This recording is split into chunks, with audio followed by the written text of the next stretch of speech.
नमस्कार प्यारे विद्यार्थियों, स्वागत है आपका दृष्टि टीचिंग एग्जाम्स में।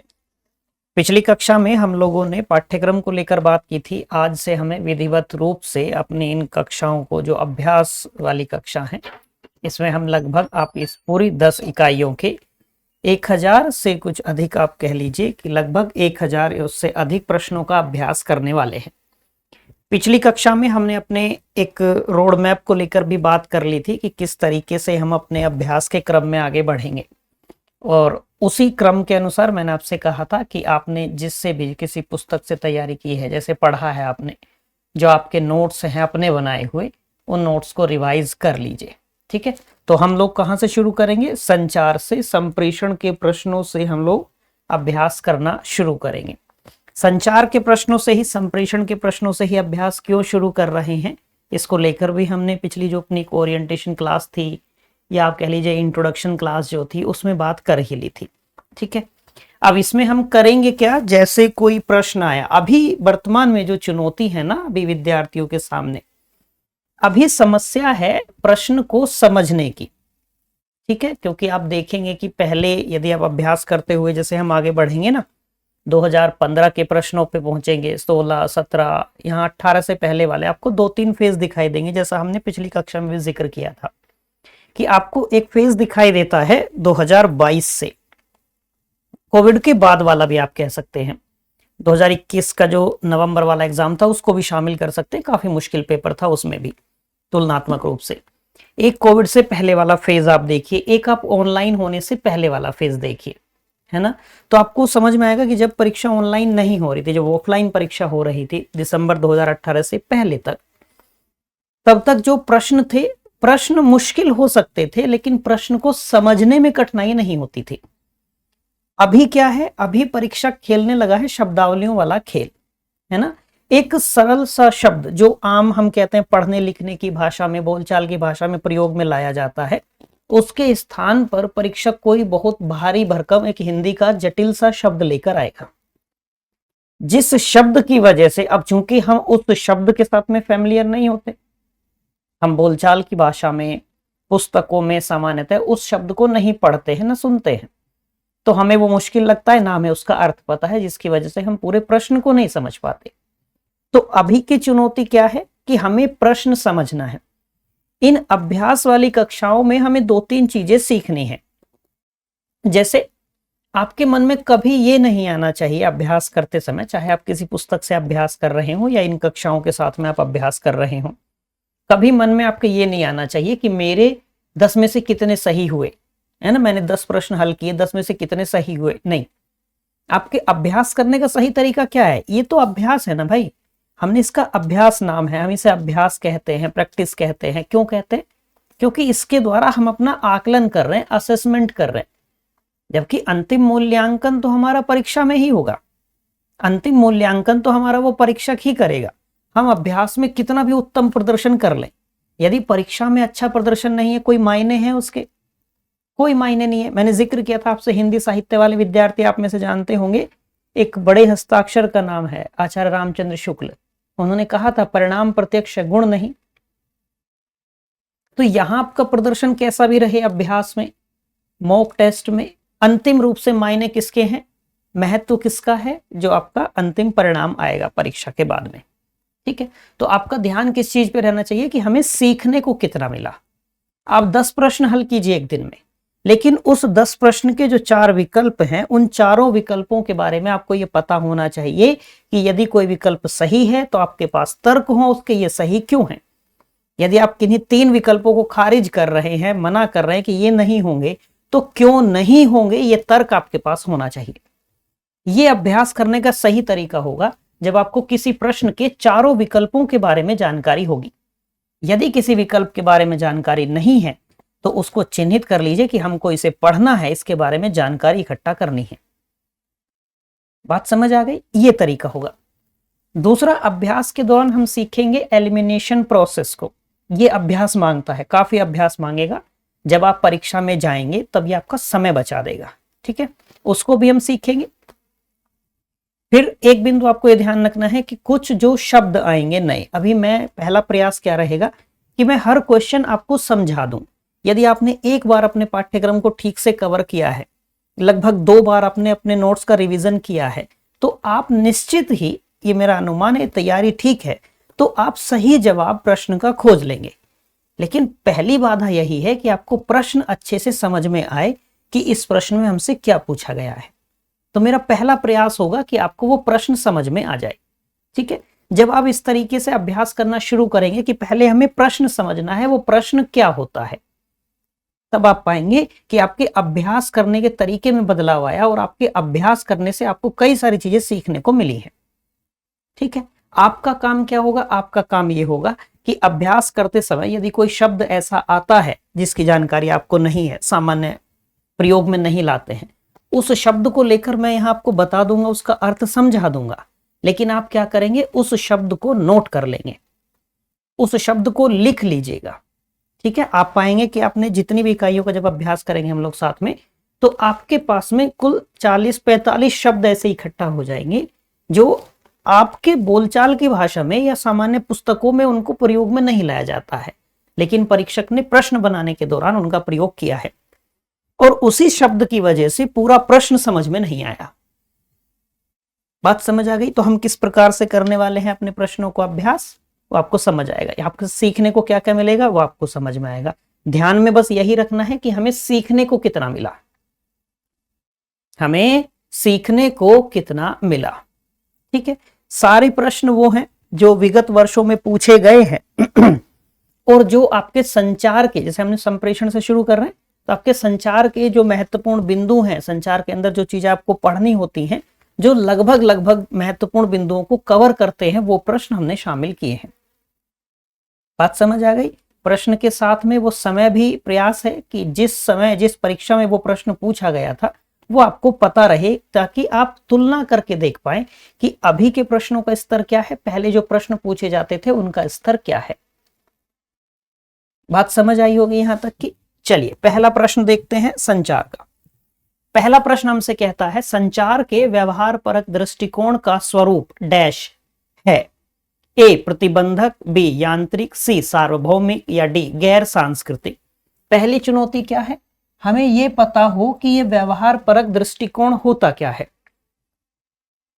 तभी तो हम इस प्रश्न में आगे दिमाग लगा पाएंगे, तभी सोच पाएंगे, इसके बारे में चिंतन कर पाएंगे। तो पहली बाधा क्या आई? जैसे इस प्रश्न में आप इस प्रश्न को अपने स्तर से पढ़ते, आपको प्रश्न पढ़ने को मिला संचार के व्यवहार परक दृष्टिकोण का स्वरूप है। क्या स्वरूप है आपको यह बताना है। तो पहले तो आपको यह पता हो कि यह व्यवहार परक दृष्टिकोण होता क्या है, पहले आपको यह पता हो अब प्रैग्मेटिक अप्रोच होता क्या है, तभी तो आप आगे इस पर सोच विचार कर पाएंगे। ठीक है, तो व्यवहारवाद मनोविज्ञान की एक शाखा है ना, और मनोविज्ञान में व्यवहारवाद के जनक एक व्यक्ति है जेबी वॉटसन। जब आप शिक्षण अभिवृत्ति पढ़ते हैं तो शिक्षण अभिवृत्ति पढ़ते समय जब आप पढ़ते होंगे बच्चे की विकास की अवस्थाओं को लेकर, वंशानुक्रम को लेकर, वातावरण को लेकर, तो वातावरण वाले बिंदु के संदर्भ में इनका जिक्र आता है जेबी वॉटसन का।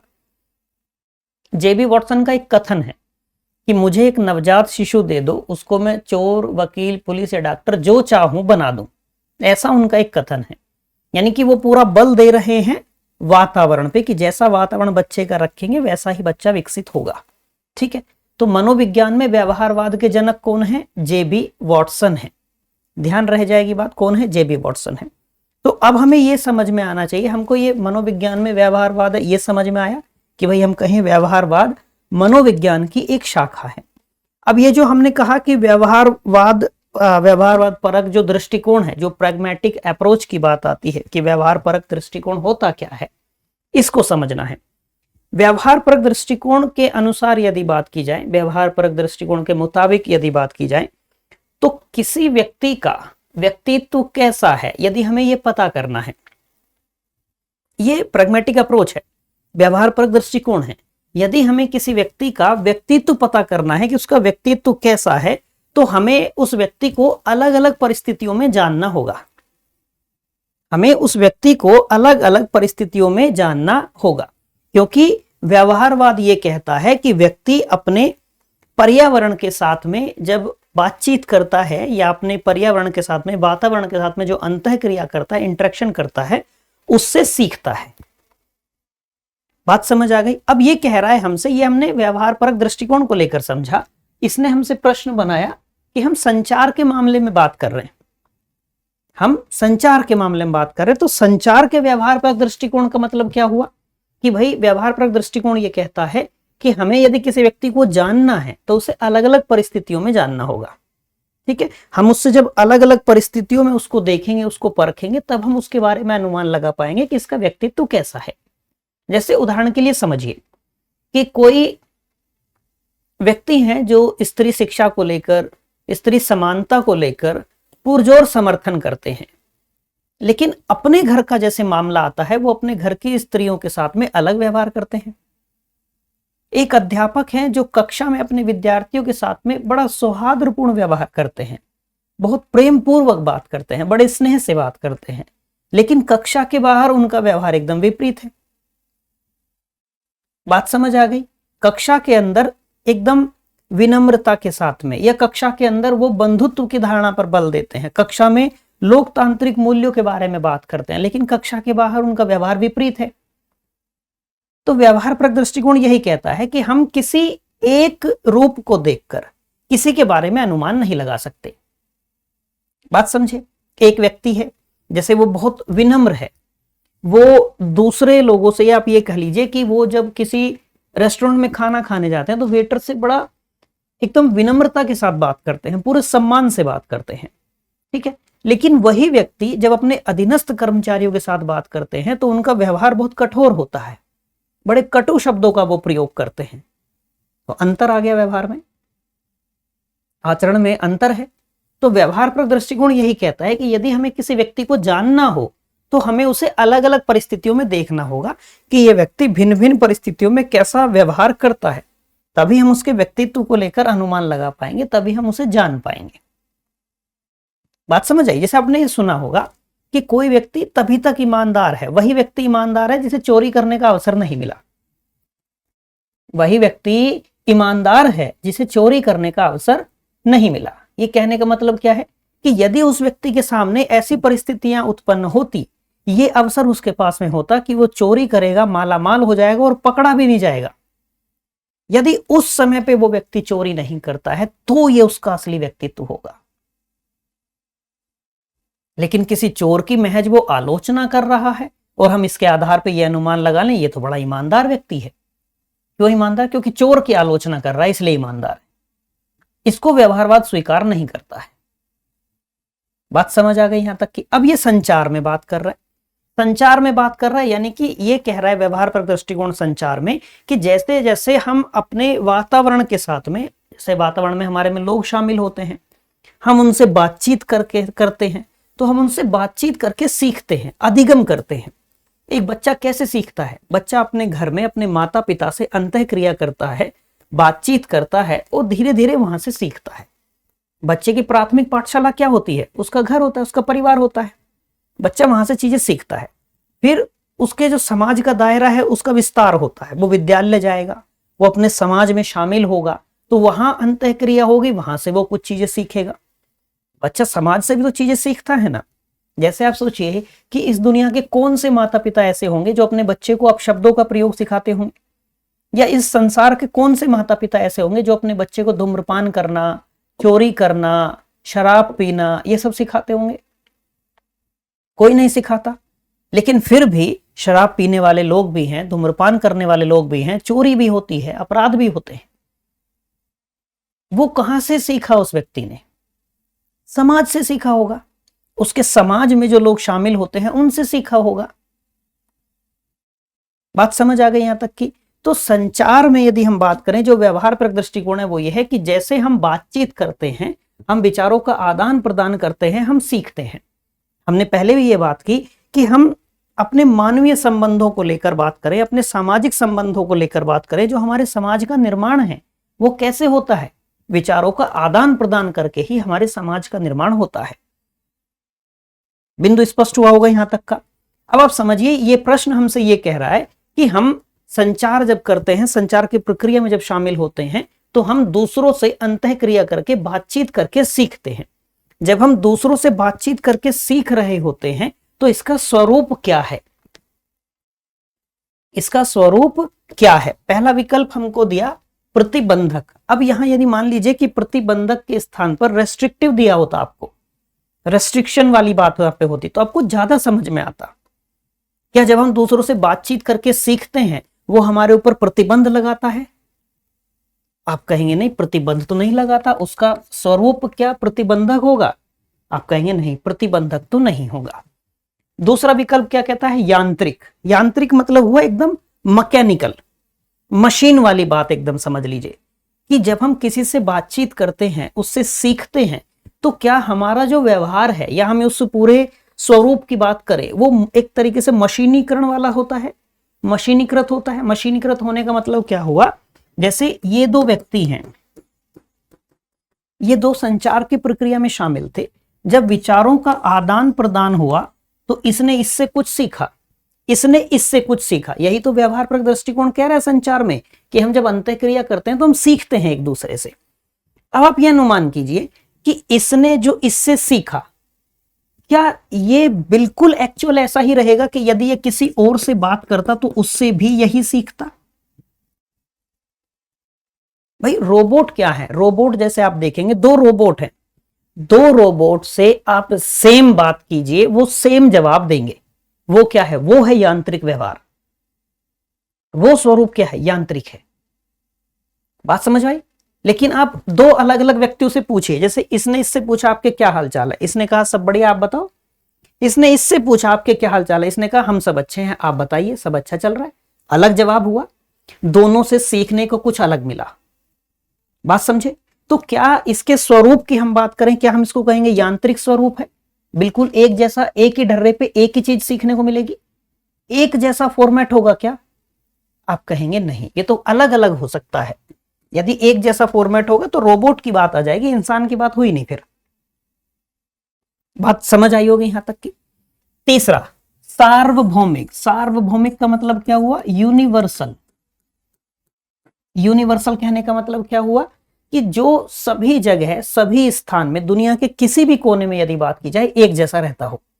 जैसे हम कहते हैं कि सूरज पूर्व से निकलता है, सूर्यदेव पश्चिम में छिपता है। ये क्या है? यूनिवर्सल है। ये बात सर्वव्यापी सत्य है, वो सभी के लिए सच है। बात समझ आई? कहीं ऐसा नहीं होता कि सूरज पश्चिम से निकला है, कहीं ऐसा नहीं होता। तो ये क्या हुआ? ये हुआ सर्वव्यापी सत्य, ये हुआ सार्वभौमिक सत्य। जैसे हम ये कह दें कि दुनिया में जितने भी बच्चे पैदा होते हैं, सबके विकास का क्रम एक जैसा ही है, सबकी विकास की अवस्थाएं एक जैसी हैं। हर बच्चा पहले शैशवावस्था में होगा, फिर बाल्यावस्था में होगा, फिर किशोरावस्था में होगा, फिर वयस्क अवस्था में होगा, और धीरे धीरे इस तरीके से आगे बढ़ते हुए वो वृद्धावस्था तक पहुंचेगा। यही क्रम रहेगा हर जगह, दुनिया में किसी भी देश की किसी भी कोने की बात कीजिए। ऐसा थोड़ी होगा कि भारत में जो बच्चा जन्म लेता है वो पहले शैशवावस्था में होता है, किसी और जगह कोई बच्चा सीधे बाल्यावस्था में आता है, ऐसा थोड़ी होता है, नहीं। तो अब ये बिंदु क्या होगा कि भाई संचार के व्यवहारपरक दृष्टिकोण का स्वरूप क्या हुआ? सार्वभौमिक हुआ। जो हम ये कह रहे हैं कि संचार की प्रक्रिया में शामिल व्यक्ति एक दूसरे से सीखते हैं अंतःक्रिया करके, वो दुनिया के हर कोने में ऐसा है, और केवल मनुष्य के संदर्भ में नहीं, सभी जीवों के मामले में ऐसा है। भाई अन्य जीव भी तो, अन्य प्राणी भी तो संचार करते ही हैं। बात अलग है हम नहीं समझ पाते उनकी बात को, लेकिन संचार तो वो करते हैं। एक चींटी को ले लीजिए, चींटी भी संचार करती है। कभी प्रयोग करके देखना हो तो एक काम कीजिएगा, एक चीनी का दाना रखिए जहां एक चींटी हो।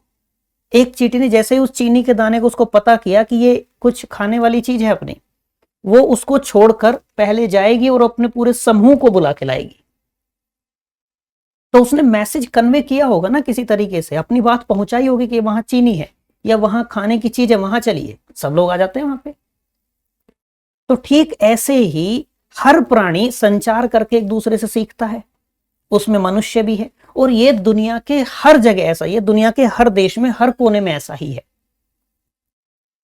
बात समझ आई? विश्व के हर कोने में यही नियम है कि अंतःक्रिया के द्वारा व्यक्ति अधिगम करता है। तो यानी कि ये बात क्या हुई कि स्वरूप कैसा हुआ? सार्वभौमिक हुआ। अभी तक समझ आ गई? ये यहां तक सही है। अंतिम विकल्प क्या कहता है? गैर सांस्कृतिक, नॉन कल्चरल। क्या ऐसा है हम ये कहेंगे कि संचार के जो व्यवहारपरक दृष्टिकोण है वो नॉन कल्चरल है? नहीं, वो कल्चरल भी हो सकता है, नॉन कल्चरल भी हो सकता है। जब हम बातचीत करते हैं तो बातचीत ऐसी हो सकती है जो सांस्कृतिक हो, ऐसी भी हो सकती है जो गैर सांस्कृतिक है। बातचीत तो हम कई बार देखते हैं कि हम अलग अलग बिंदुओं को लेकर बात करते हैं, बात समझे? तो इसलिए क्या गैर सांस्कृतिक भी नहीं होगा। सही विकल्प क्या होगा? सी।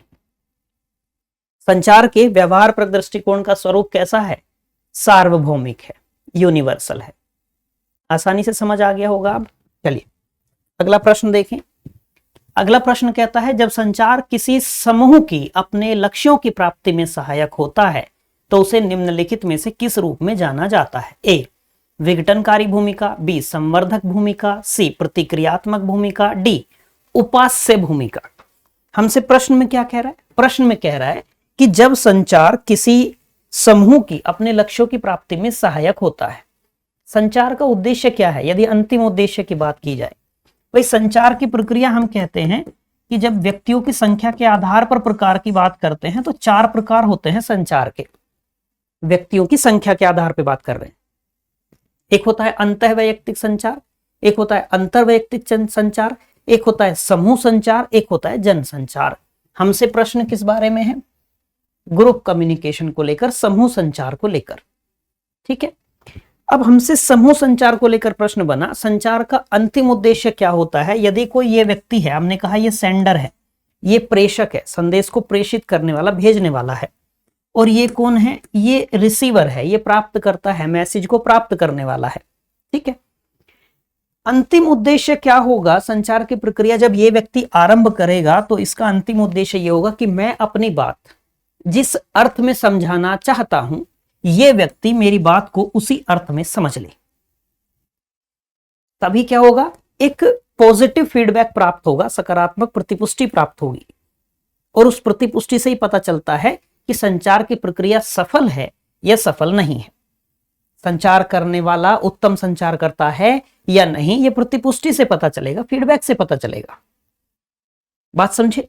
अब इस प्रश्न को देखिए, जब संचार किसी समूह की अपने लक्ष्यों की प्राप्ति में सहायक होता है, एक समूह है, समूह में शामिल कुछ सदस्य हैं, उनके मध्य संचार हुआ, संचार करने से उन्हें अपने लक्ष्यों की प्राप्ति हो गई, तो इसे किस रूप में जाना जाएगा? प्रश्न समझ में आया होगा। ए हमसे कहता है विघटनकारी भूमिका। संचार की भूमिका कैसी होगी? विघटनकारी होगी, यानी कि विघटन करने वाला होगा, डिसरप्ट करने वाला होगा। क्या ये विघटनकारी होगा या ये निर्माणकारी होगा? यदि लक्ष्यों की प्राप्ति में बाधक है संचार, तब वो क्या कर रहा है? विघटन कर रहा है, डिसरप्ट कर रहा है, डिसरप्टिव रोल हो जाएगा।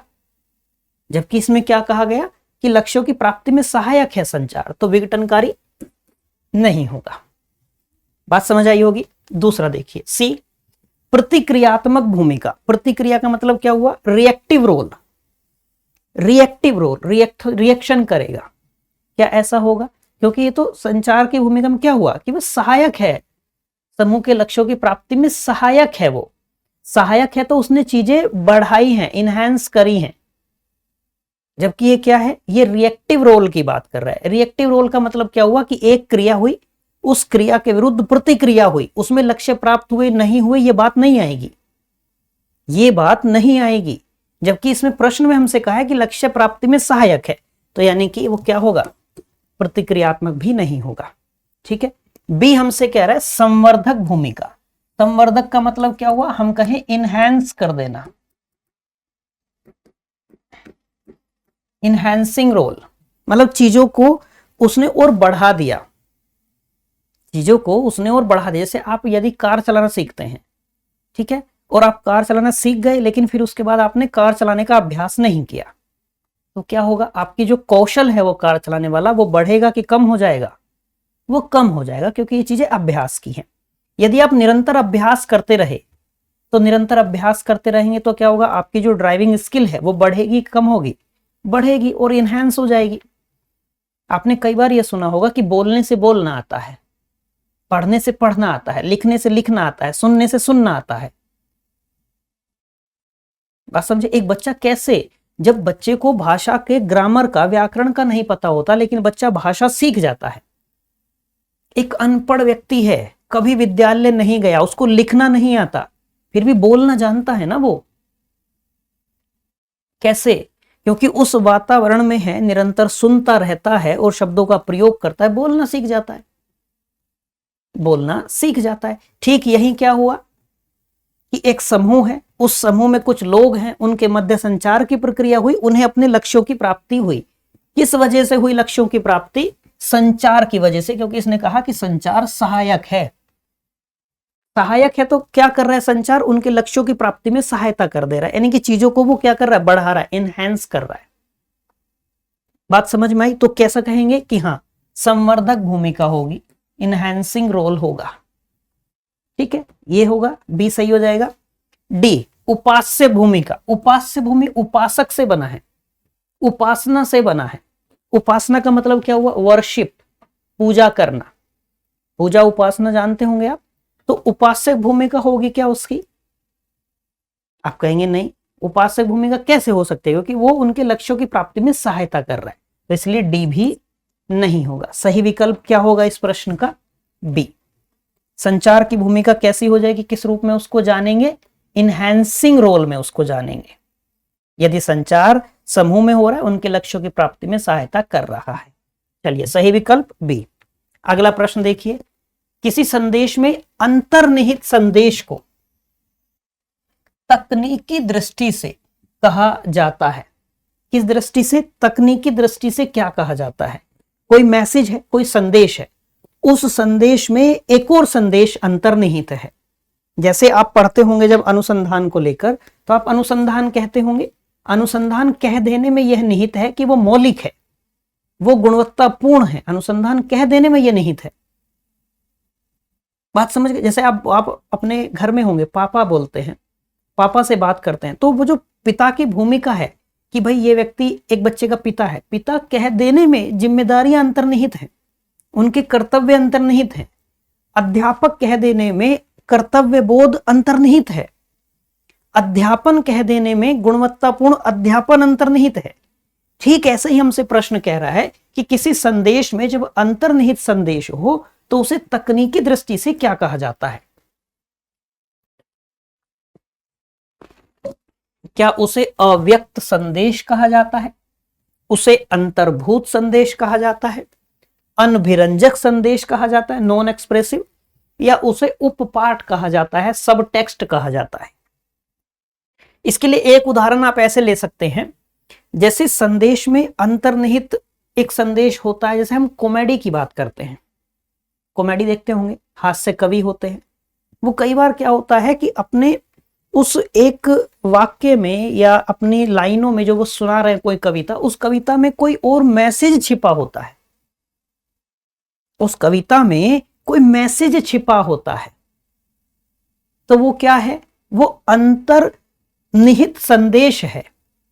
वो क्या कहलाएगा? अंतर्निहित संदेश कहलाएगा कि एक मैसेज दिया, उस मैसेज में एक और मैसेज है, समझने वाला उसको समझ जाएगा। अंतर्निहित संदेश है। यदि हमको विकल्प में क्या दिया? अव्यक्त संदेश कह दिया। यदि अव्यक्त कहेंगे यानी कि हम कहते जो व्यक्त ही नहीं हुआ, जो छिपा रह गया, हिडन आप कह सकते हैं। क्या हिडन मैसेज होगा? भाई हिडन तो वो हुआ ना जो हमने सामने लाए ही नहीं, जिसको जो व्यक्त ही नहीं किया गया, तो अव्यक्त की बात कर रहा है। जबकि यहां तो यदि संदेश जा रहा है तो व्यक्त तो हो ही रहा है। बात समझे? बी, अंतर्भूत संदेश। अंतर्भूत संदेश का मतलब यह हो गया कि हम कहते हैं इंक्लूडेड मैसेज है। इंक्लूडेड मैसेज है। इंक्लूडेड मैसेज मतलब यह हुआ, जैसे डबल डेकर मैसेज की बात आती है कि एक मैसेज है, उसमें एक और मैसेज है उसी के साथ में, जबकि इसने कहा है अंतर्निहित। उस एक बात में ही एक और अर्थ छिपा हुआ है, दो अर्थ वाली जो बात होती है। बात समझ आई? जबकि अंतर्भूत संदेश का मतलब क्या है? एक मैसेज है, उसमें एक और मैसेज है। इंक्लूडेड मैसेज, एक मैसेज में एक और मैसेज, ये कह रहा है अंतर्निहित। बिंदु स्पष्ट हुआ? चलिए, इसलिए क्या होगा? इंक्लूडेड मैसेज भी नहीं होगा। अनभिरंजक संदेश, ये क्या कह रहा है? नॉन एक्सप्रेसिव मैसेज, जिस मैसेज को एक्सप्रेस ही नहीं किया गया, तो ये भी नहीं होगा क्योंकि एक्सप्रेस तो हुआ है। अंतिम डी विकल्प सही है। उपपाठ, उपपाठ कहिए या आप कह दीजिए सब टेक्स्ट। सब टेक्स्ट उसे क्या कहेंगे? जो अंतर्निहित संदेश होगा उसे उपपाठ कहा जाता है। किस दृष्टि से? तकनीकी दृष्टि से। हम इसका सामान्य बोलचाल की भाषा में प्रयोग नहीं करते, इसलिए उसने कहा है कि भाई जब हम तकनीकी दृष्टि की बात करेंगे, टेक्निकली उसको क्या कहा जाता है, तो टेक्निकली उसको क्या कहा जाता है? उपपाठ कहा जाता है, सब टेक्स्ट कहा जाता है। समझ में आ गई होगी बात। चलिए अगला प्रश्न देखें। नीचे दो कथन दिए गए हैं। पहला कथन हमसे कहता है संचार की रूपरेखा के अंतर्गत राजनीतिक समाजीकरण सत्ता प्राप्ति के संदर्भ में सामाजिक अधिगम से संबंधित है। एक शब्द है इसमें राजनीतिक समाजीकरण, ठीक है। दूसरा शब्द इसमें हमें समझना है सामाजिक अधिगम, पहले कथन में। दूसरा कथन है उपांतीकरण राजनीतिक समाजीकरण का आधार है। इसमें क्या समझना है? उपांतीकरण इसमें समझना है, ठीक है। अब ये प्रश्न हमें आसानी से समझ में आ जाता। पहला कथन तो फिर भी एक बार को हम आसानी से समझ लेंगे, लेकिन जो ये शब्द है उपांतीकरण, इस शब्द की वजह से हमें मुश्किल होगी इसको समझने में। बिंदु स्पष्ट है। अब पहले कथन को लेकर समझते हैं। राजनीतिक समाजीकरण क्या है, पहले इसको समझते हैं। और राजनीतिक समाजीकरण में भी यदि हम समाजीकरण के अर्थ को समझ लें, उसके साथ में फिर हम राजनीतिक जोड़ देंगे तो हमें समझ में आ जाएगा।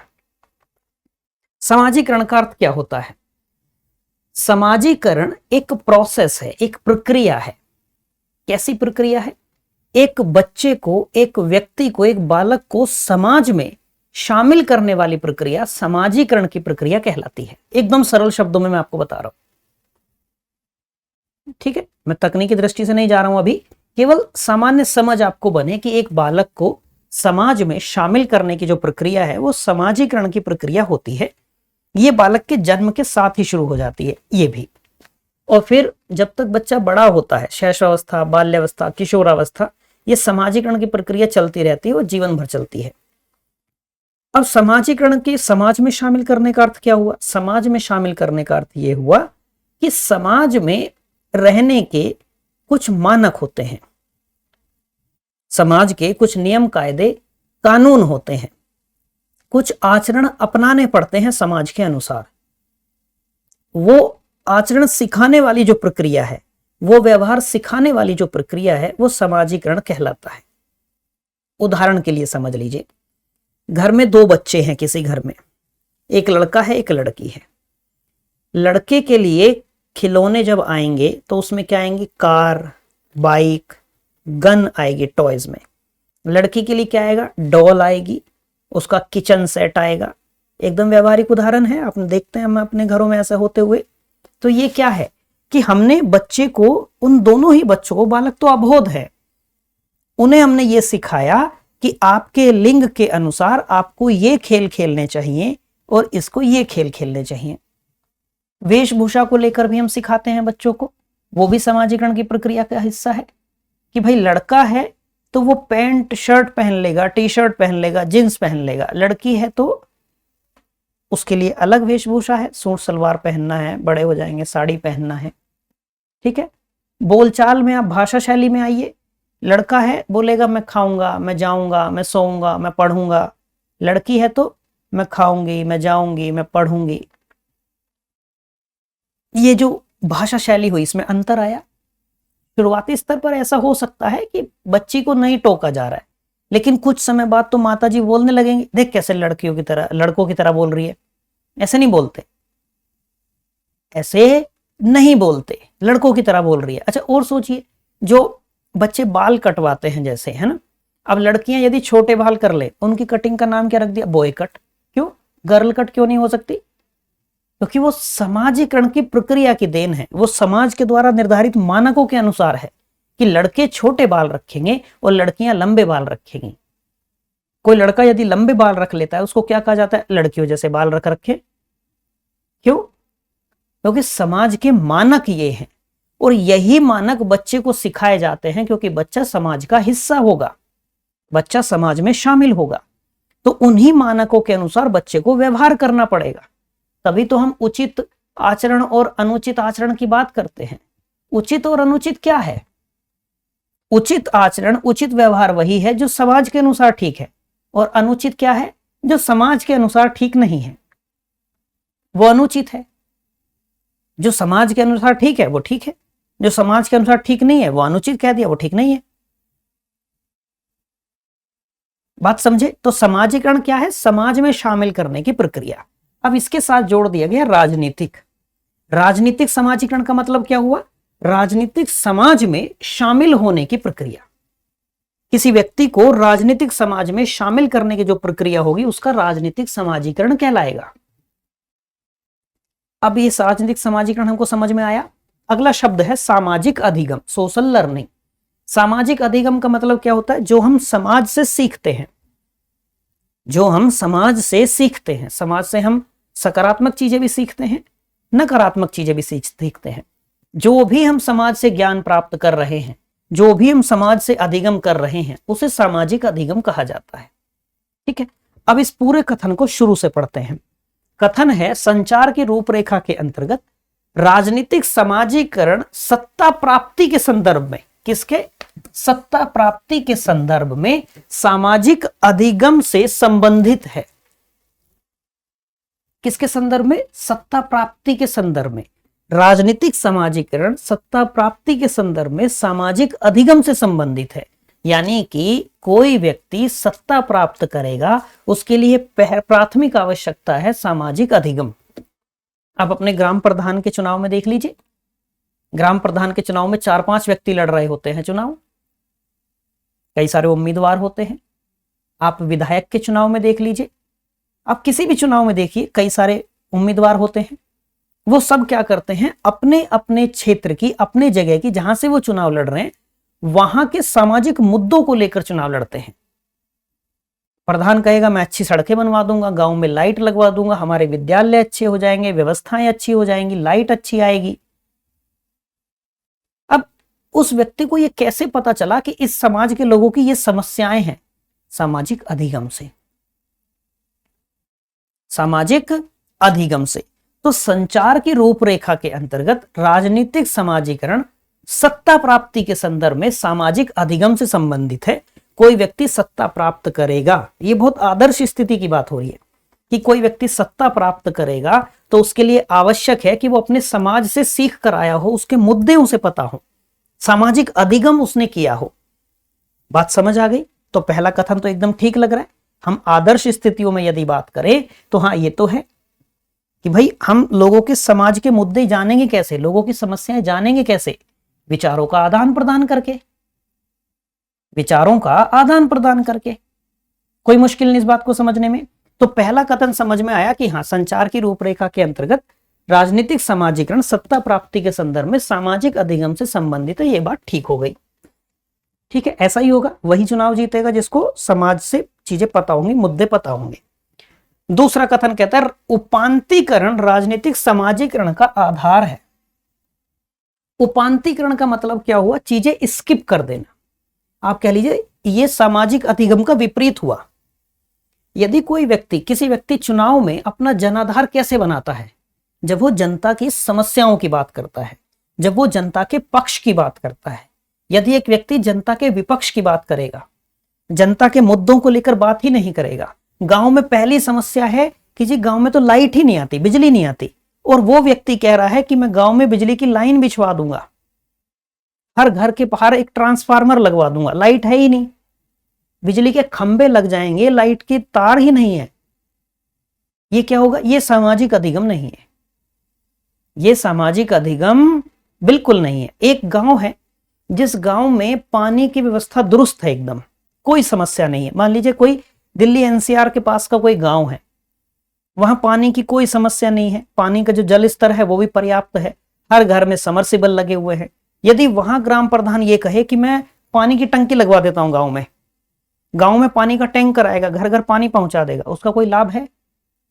ये सामाजिक अधिगम नहीं है। सामाजिक अधिगम क्या होगा कि भाई बरसात के मौसम में इस सड़क पर पानी भर जाता है या जल निकासी की समस्या है, यदि मैं चुनाव जीतता हूं तो मैं इस जल निकासी की समस्या को दूर करूंगा। यदि मैं चुनाव जीतता हूं तो हमारे गांव का जो तालाब है जो गंदा हो गया, मैं तालाब की सफाई करवाऊंगा, मैं यहाँ जो सार्वजनिक शौचालय हैं वो बनवा दूंगा, रात्रि में आने वाले लोगों को दिक्कत होती है, सड़क पर लाइट नहीं है, मैं सड़क पर लाइट लगवा दूंगा, अच्छी सड़क बनवा दूंगा, ये सामाजिक अधिगम है। तो उपांतीकरण सामाजिकरण का आधार नहीं होगा, इसके विपरीत है। सामाजिक अधिगम राजनीतिक समाजीकरण का आधार होगा। तो ये क्या हुआ, ये तो विपरीत है, तो ये गलत हो जाएगा। इसका मतलब हुआ कि पहला कथन तो सही है लेकिन दूसरा कथन गलत है। सही विकल्प क्या होगा, सी होगा। समझ में आया होगा। अब आपको क्या करना है, आपको उपांतीकरण लिख के रख लेना है। ध्यान रहेगी बात, सामाजिक अधिगम पता चल गया होगा, राजनीतिक समाजीकरण पता चल गया होगा। चलिए अगला प्रश्न देखिए, फिर दो कथन है।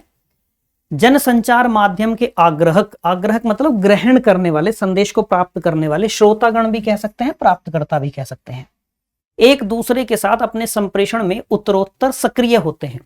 जनसंचार माध्यम के आग्राहक, जैसे हम ये कहें अखबार जनसंचार का माध्यम है, रेडियो टेलीविजन जनसंचार का माध्यम है। इनके जो श्रोतागण होते हैं, जो प्राप्तकर्ता होते हैं, वो एक दूसरे के साथ संचार में सक्रिय होते हैं। जैसे आपने देखा होगा गांव में क्या होता है, एक व्यक्ति अखबार पढ़ रहा है, कोई न्यूज उसने पढ़ी, फिर दो व्यक्ति उसी न्यूज पे 1 घंटा बात कर रहे हैं। बात समझ पाए। इसमें जनसंचार का माध्यम क्या था, वो अखबार था। परंपरागत जनसंचार का माध्यम क्या हो गया, अखबार हो गया। लेकिन वो आपस में एक दूसरे से बात कर रहे हैं। तो पहली बात ठीक हो गई कि हाँ समझ में आया, पहला कथन आसानी से समझ में आया। दूसरा, जनसंचार माध्यम के आग्राहक जनसंचार अंतर वस्तु के सृजकों के साथ संप्रेषण में भी सक्रिय रहते हैं। वो बात भी ठीक है, ये बात भी ठीक हो गई कि जो संदेश है, उस संदेश के जो सृजक हैं, उनके साथ भी वो संचार की प्रक्रिया में शामिल होते हैं। भाई आप ये देखिए कि यदि प्रधानमंत्री कोई बात कहते हैं, यदि हम प्रधानमंत्री की बात कर लें, प्रधानमंत्री ने एक जनसंचार माध्यम से, रेडियो के माध्यम से मन की बात की, तो लोग उसमें सक्रिय हैं ना, लोग उसमें उत्तरोत्तर भी संचार की प्रक्रिया में शामिल हैं। उस अंतर्वस्तु के जो सर्जक हैं उसके साथ भी वो सक्रिय हैं। बात तो होती है, विचारों का आदान प्रदान तो होता ही है।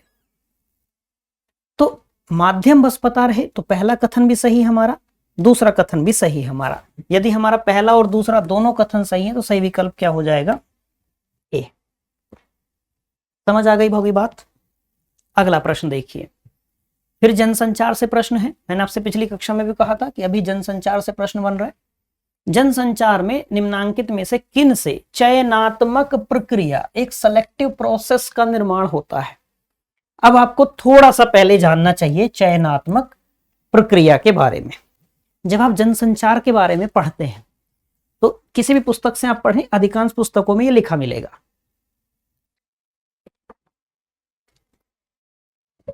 कि जनसंचार में जो संदेश के प्राप्तकर्ता होते हैं ना, उनकी अवबोधन क्षमता पर भी यह निर्भर करता है। भाई जनसंचार में एक व्यक्ति ने एक भीड़ के साथ में, बहुत सारे लोगों के साथ में संचार किया। मोदी जी ने, हम कहें भारत के प्रधानमंत्री ने रेडियो के माध्यम से कोई संदेश दिया, ठीक है। अब देश में जनसंख्या 140 करोड़ मान लेते हैं, उस 140 करोड़ में से मान लेते हैं 50 करोड़ लोगों ने वो बात सुनी,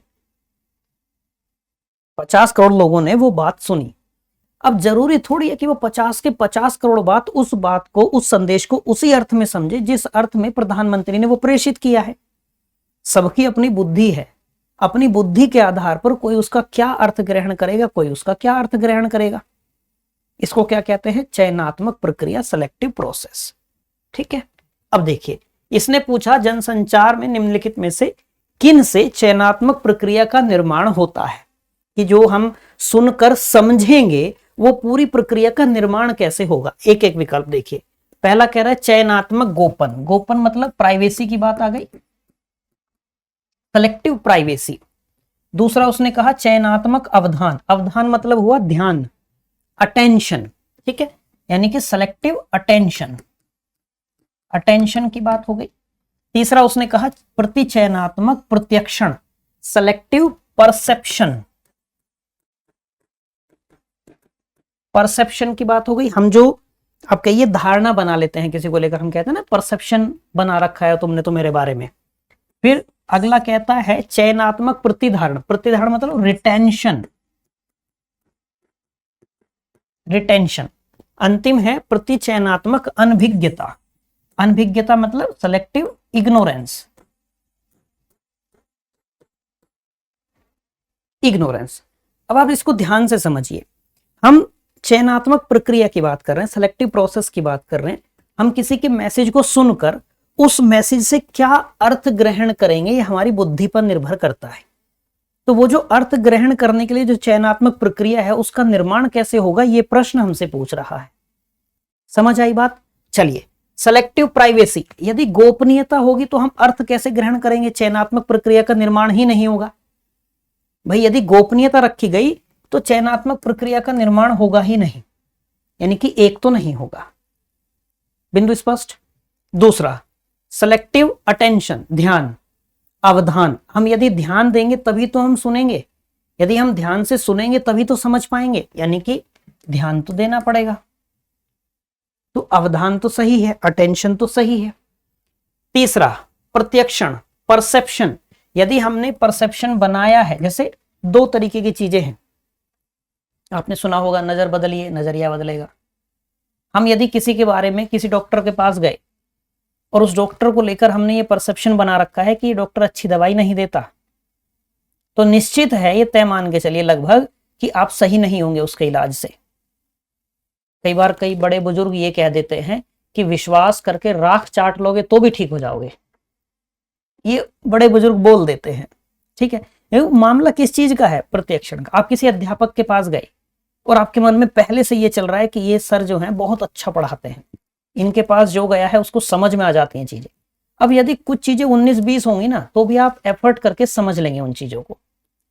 और यदि आप किसी अध्यापक के पास गए और आपने कहा आपको ये किसी ने बता दिया, उन अध्यापक के पास जाओगे, अरे वो अच्छा नहीं पढ़ाते। अब आप यही जो एक नेगेटिव परसेप्शन है इसको लेके अपने साथ जाएंगे। बात समझे? अब यदि आप किसी की बात सुन रहे हैं, अब यदि आपका परसेप्शन उसको लेकर पॉजिटिव है तो आपको उसकी बात पॉजिटिव लगेंगी, यदि आपका परसेप्शन उसको लेकर नेगेटिव है तो आपको उसकी बात नेगेटिव लगेगी। तो चयनात्मक प्रक्रिया का निर्माण होने के लिए क्या आवश्यक है? परसेप्शन भी, चाहे जैसा भी हो, यह भी आवश्यक है। ठीक, परसेप्शन। फिर है प्रतिधारण, रिटेंशन। आप क्या सीख रहे हैं, क्या धारण कर रहे हैं, आपकी बुद्धि पर निर्भर करता है। सबकी ग्रहण करने की क्षमता अलग हो सकती है, तो हर व्यक्ति की बुद्धि से बुद्धि पर निर्भर करता है। हर व्यक्ति की बुद्धि लब्धि का स्तर जो है, आईक्यू लेवल जो है, वो अलग हो सकता है। तो कोई व्यक्ति उसी बात से कुछ अलग अर्थ ग्रहण कर सकता है, कोई व्यक्ति उसी बात से कोई अलग अर्थ ग्रहण कर सकता है। तो यदि हम चयनात्मक प्रक्रिया की बात करेंगे तो रिटेंशन की बात भी आएगी, रिटेंशन भी सही होगा। ठीक। अंतिम है अनभिज्ञता, इग्नोरेंस। तो ये तो गलत ही हो जाएगा। यदि आपने ध्यान से नहीं सुना, भाई ये तो अटेंशन के विपरीत बात हो गई ना। आप यदि किसी की संदेश को इग्नोर कर रहे हो तो सेलेक्टिव प्रोसेस का निर्माण तो होगा ही नहीं, आप उसे समझ ही नहीं पाएंगे। तो अनभिज्ञता भी गलत होगा। सही क्या होगा? 2, तीसरा और चौथा। दूसरा, तीसरा, चौथा। सही विकल्प क्या हो गया हमारा? बी। अब जो हमने बात की थी एलिमिनेशन वाले प्रोसेस को सीखने की, उसको एक बार सीख लेते हैं। अभ्यास करना होता है इसका, परीक्षा में जाके आपका समय बचाएगा निश्चित ही। हमने इस प्रश्न को पढ़ा, आपको प्रश्न पढ़ के समझ में आया कि प्राइवेसी तो गलत है। यदि प्राइवेसी होगी तो सिलेक्टिव प्रोसेस, चयनात्मक प्रक्रिया का निर्माण नहीं होगा। तो आपने ये तय कर लिया कि एक तो गलत है। अब आपने देखा इसमें एक दिया गया है और इसमें एक दिया गया है। एक विकल्प पता होने के बाद आपने 2 विकल्प हटा दिए। तो आपके प्रश्न के सही होने की प्रायिकता जहां पहले 25% थी, अब सीधे क्या हो गई? 50% हो गई। अब 50-50 हो गया मामला, या तो ये सही है ये सही। दूसरा विकल्प देखिए, प्रतिचयनात्मक अवधान, सेलेक्टिव अटेंशन। आपको ये पता चल गया कि अटेंशन तो देना ही पड़ेगा, तभी हमें किसी की बात समझ में आएगी, यानी कि दूसरा सही है। अब आपके पास में 2 विकल्प बचे हैं, बी और सी। सी में आपने देखा दूसरा तो दिया ही नहीं गया। दूसरा किस में है? दूसरा इसमें दिया गया है।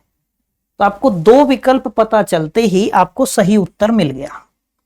आगे के 3 पढ़ने की आवश्यकता नहीं पड़ी। अब चूंकि हम तो अभ्यास कर रहे हैं तो हम तो सारे विकल्पों पे बात करेंगे, लेकिन आपको परीक्षा में क्या करना है? इस एलिमिनेशन प्रोसेस का अभ्यास करना है और परीक्षा में इसका प्रयोग करना है। प्रयोग करने के लिए अभ्यास जरूरी है। ध्यान रह जाएगी बात। तो आपको दो विकल्प पता चले, आपको सही उत्तर पता चल गया। कूट वाले प्रश्नों में आपकी परीक्षा में इतना सरल रहता है पेपर कि आपको दो विकल्प पता चलेंगे ना, और दो विकल्प भी अब होने लगा है 2022 के बाद में। 2022 से 2022 के शुरुआती वाली परीक्षा में तो ऐसा होता था कि एक विकल्प पता चला, आप सही उत्तर पे पहुंच गए, वो बहुत सरल हो जाता है। लेकिन अभी फिर भी आपको दो विकल्प तक पहुंचना पड़ेगा, तीन विकल्प आप छोड़ देंगे फिर, जैसे हमने यहां किया, एक पता चला दो विकल्प हट गए। ये अभी भी ऐसे ही होता है, दूसरा विकल्प पता चला उत्तर सही मिल गया।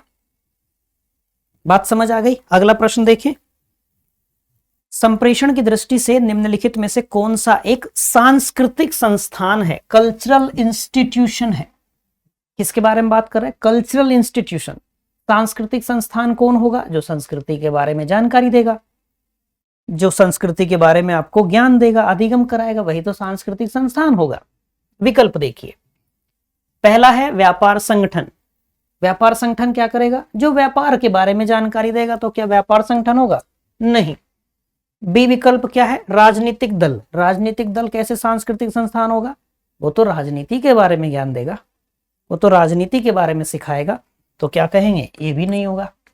सी, सैन्य गठबंधन भी नहीं होगा। अब क्या देंगे? वो सेना संबंधी चीजें सिखाएगा। परिवार, क्या परिवार होगा?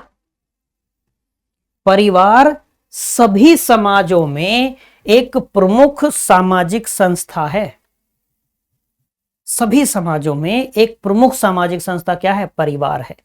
हमने कहा कि परिवार एक बालक की प्राथमिक पाठशाला है। घर जो है बच्चे का, वो उसकी प्राथमिक पाठशाला है।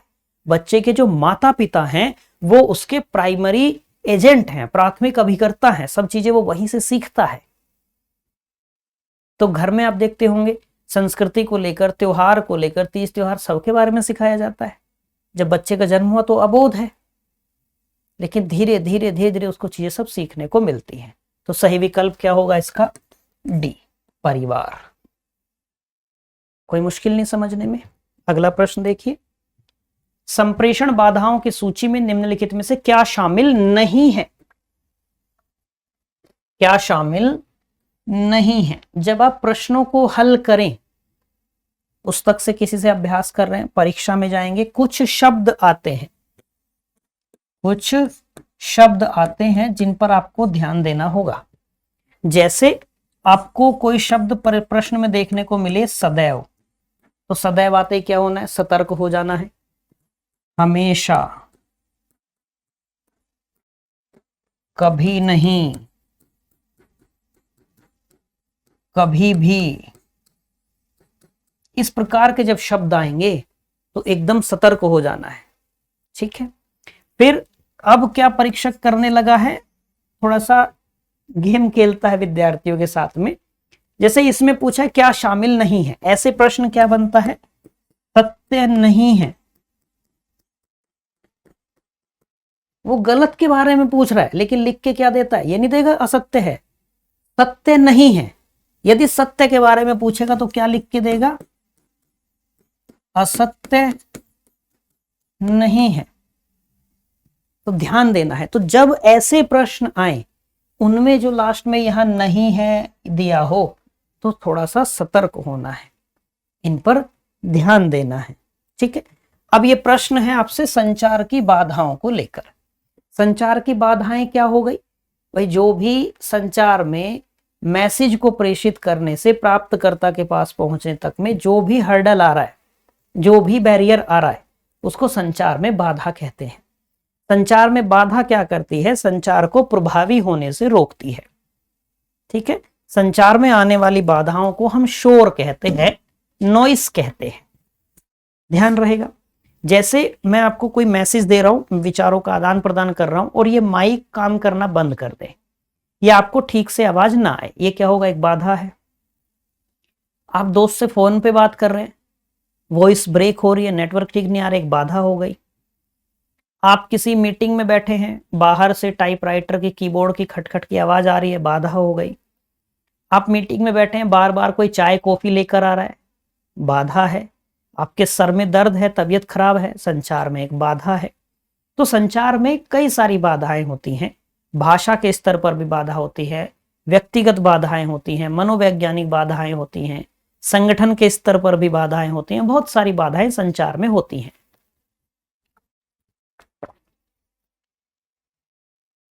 जब आप नोट से रिवाइज करें तो संचार की बाधाओं वाले बिंदु को ठीक से रिवाइज कीजिएगा। उसमें यहां से प्रश्न बनता है अभी, है ना। ये प्रश्न भी आप देखें मार्च 2023 का ही है। बाधाओं से प्रश्न बन रहा है, हमने पिछली कक्षा में बात की थी। ठीक है, तो अब ये आपसे पूछा गया कि कौन सा बाधा में शामिल नहीं है, यानी कि कोई 3 विकल्प ऐसे हैं जो संचार की बाधाओं में शामिल हैं, कोई एक ऐसा है जो बाधाओं में शामिल नहीं है। एक एक देखते हैं। एक कहा गया शारीरिक बाधा, तो ये तो संचार में बाधा होती है।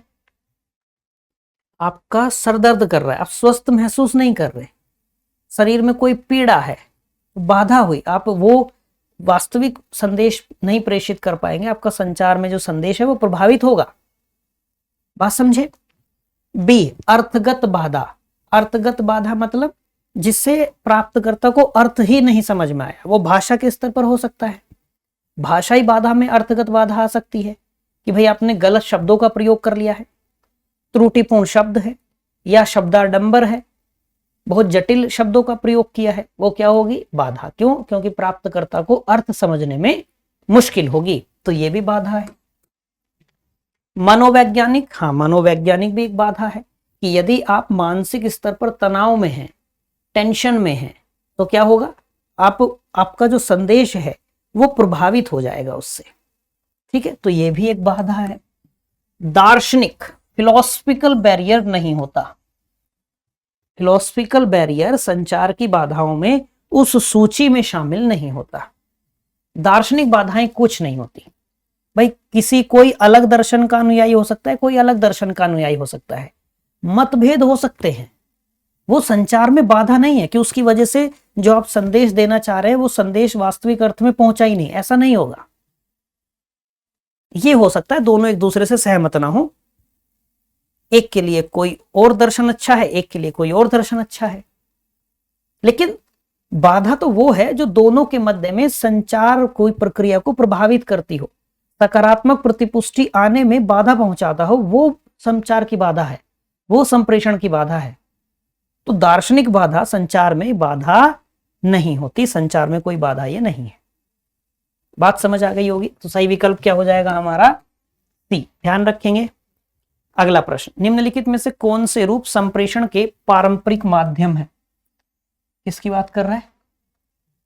पारंपरिक माध्यम की बात कर रहा है। पारंपरिक माध्यम जो पहले से चले आ रहे हैं, ट्रेडिशनल मीडियम जो है।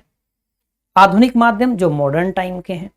ठीक है, जैसे हम कह दें कि भाई ईमेल है, कंप्यूटर इंटरनेट आधारित जो सेवाएं हैं वो आधुनिक माध्यम में है।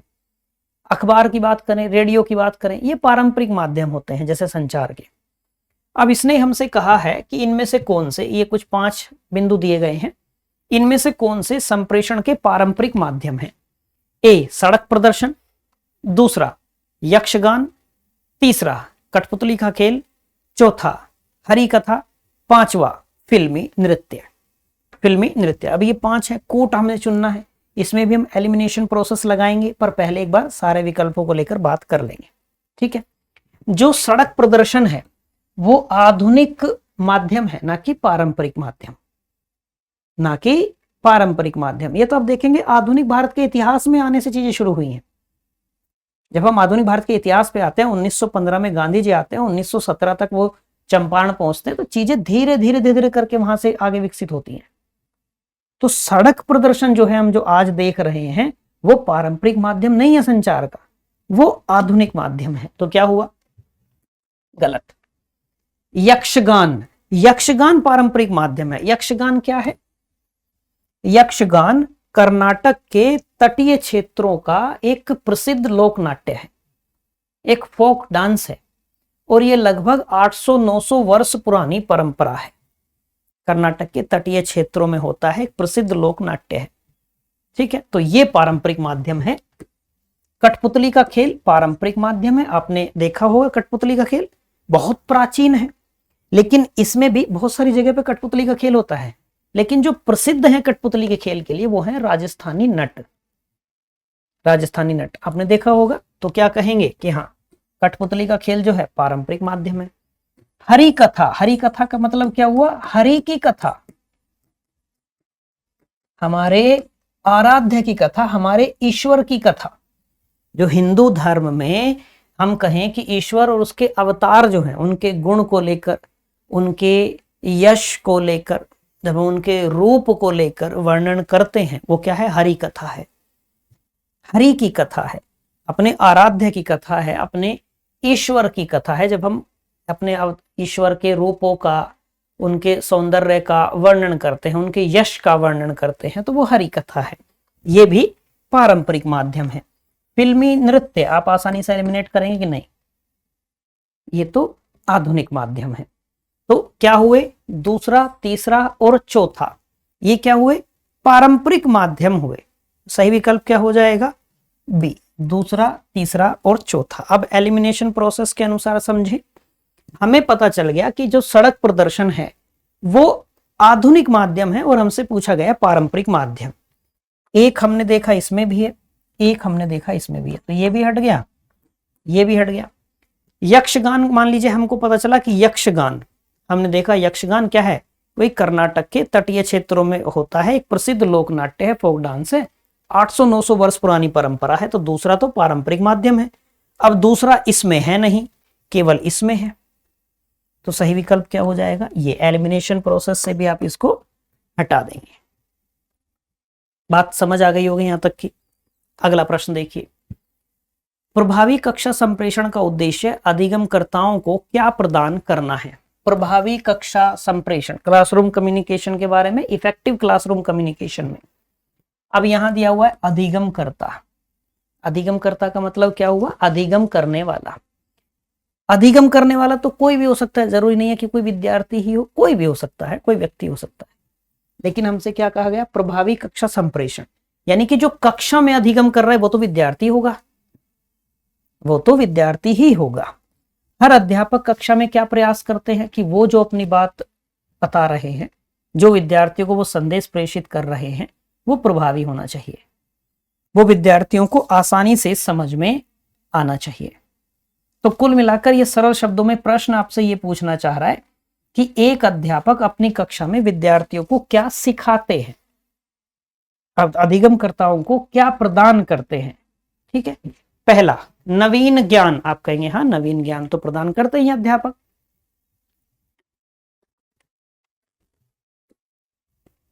दूसरा नवीन व्यवहार, भाई शिक्षा का उद्देश्य ही है हमारे व्यवहार में स्थायी परिवर्तन लाना, तो नवीन व्यवहार अध्यापक सिखाते हैं।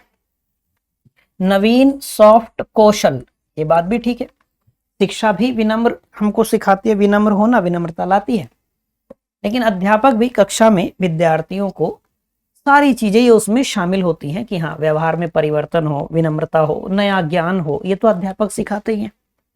चौथा आक्रामक मनोवृत्ति के नए ढंग, वेज ऑफ एग्रेसिव एटीट्यूड, क्या अध्यापक एग्रेसिव एटीट्यूड सिखाते हैं बच्चों को?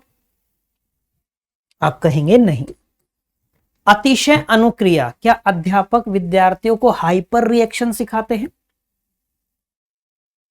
आप कहेंगे नहीं, हाइपर रिएक्शन तो नहीं सिखाते, तो आप कहेंगे ये भी नहीं। यानी कि पहला, दूसरा, तीसरा ये सही है, पहला, दूसरा, तीसरा सही। तो सही विकल्प क्या हो गया आपका? ए। सही विकल्प क्या हो गया आपका? ए।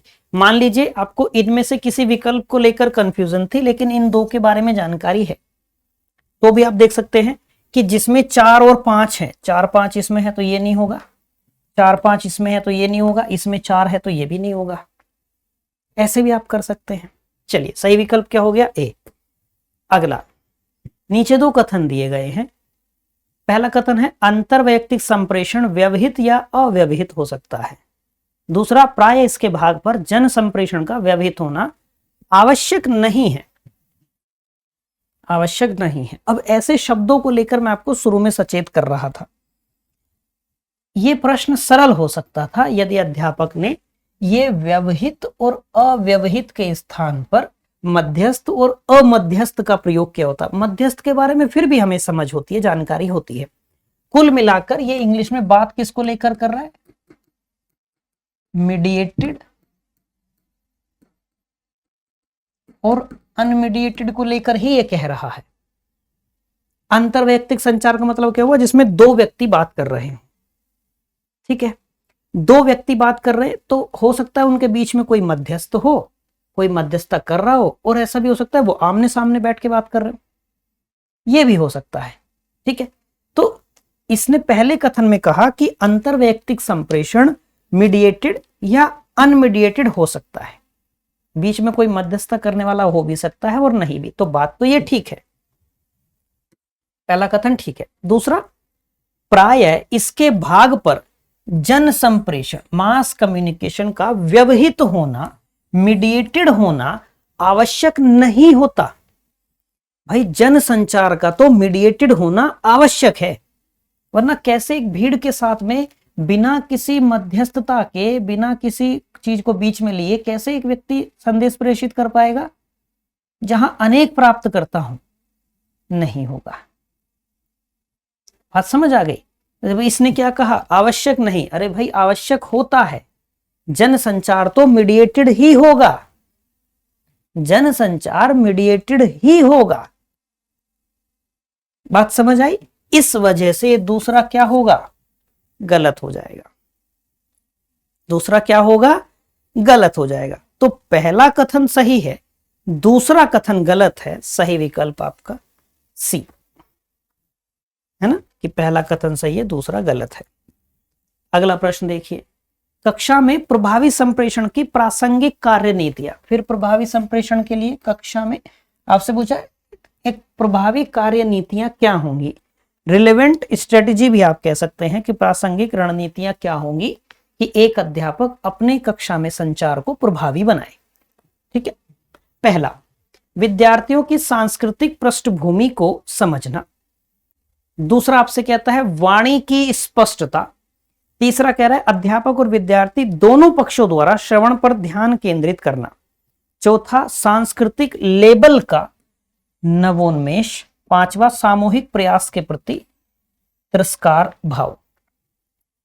अध्यापक को कक्षा में अपने संचार को प्रभावी बनाना है, उसके लिए क्या प्रासंगिक कार्य नीतियां हैं, यह प्रश्न पूछा गया है। पहला विकल्प कि विद्यार्थियों की सांस्कृतिक पृष्ठभूमि को समझना, और केवल सांस्कृतिक ही नहीं, अपने विद्यार्थियों की अध्यापक को राजनीतिक पृष्ठभूमि भी समझनी होती है, आर्थिक पृष्ठभूमि भी समझनी होती है, और सांस्कृतिक पृष्ठभूमि भी समझनी होती है। बात समझे?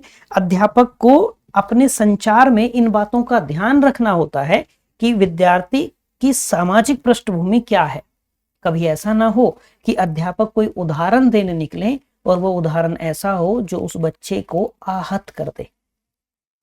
ठीक है, ठीक ऐसा ही आर्थिक पृष्ठभूमि के मामले में भी होता है कि अध्यापक कई बार जब उदाहरण देते हैं तो ऐसा उदाहरण ना दे दिया जाए जो बच्चे को आहत कर दे। यही सांस्कृतिक पृष्ठभूमि के बारे में भी है। अध्यापक के लिए तो कक्षा में आप देखेंगे कि सब एक जैसे हैं, ना कोई धर्म अच्छा बुरा है, ना कोई संस्कृति अच्छी बुरी है, ना कोई सामाजिक वर्ग अच्छा बुरा है, उसके लिए कक्षा में सब एक जैसे हैं। लेकिन फिर भी हम शिक्षण में जो प्रत्यक्ष वार्तालाप है उसको इसलिए भी सबसे महत्वपूर्ण मानते हैं क्योंकि विद्यार्थी के बारे में वो जानकारी प्रदान करता है अध्यापक को, और अध्यापक को अपने विद्यार्थी के बारे में जानकारी होगी तो अध्यापक अपने विद्यार्थी की पृष्ठभूमि को जान पाएगा। इससे अध्यापक और विद्यार्थी के मध्य जो संचार है उसके प्रभावी होने की संभावना बढ़ जाएगी। ठीक है, तो पहला सही है। दूसरा, वाणी की स्पष्टता। आप कहेंगे हाँ भाई, यदि अध्यापक अच्छे से बोल रहे हैं, जो बोल रहे हैं विद्यार्थियों को समझ आना चाहिए, तभी तो प्रभावी संचार होगा, और ये कक्षा में नहीं, हर जगह ऐसा ही होगा। तीसरा, अध्यापक और विद्यार्थी दोनों पक्षों द्वारा श्रवण पर ध्यान केंद्रित किया जाना चाहिए। सुनने पर ध्यान देना है। जब अध्यापक बोल रहे हो तो विद्यार्थी ध्यान से सुने, जब विद्यार्थी बोल रहे हो तो अध्यापक को भी ध्यान से सुनना है। तभी अध्यापक विद्यार्थी की जिज्ञासाओं को, शंकाओं को, संदेह को दूर कर पाएंगे, उसके डाउट को क्लियर कर पाएंगे। तो यह भी होगा कि भाई दोनों पक्षों को श्रवण पर ध्यान केंद्रित करना है। ठीक है। चौथा, सांस्कृतिक लेबल का नवोन्मेष। ये अध्यापक नहीं करते। मैंने अभी कहा कि सभी संस्कृति, सभी धर्म, सभी सामाजिक वर्ग अध्यापक के लिए कोई मायने नहीं रखते, सब एक जैसे हैं कक्षा में।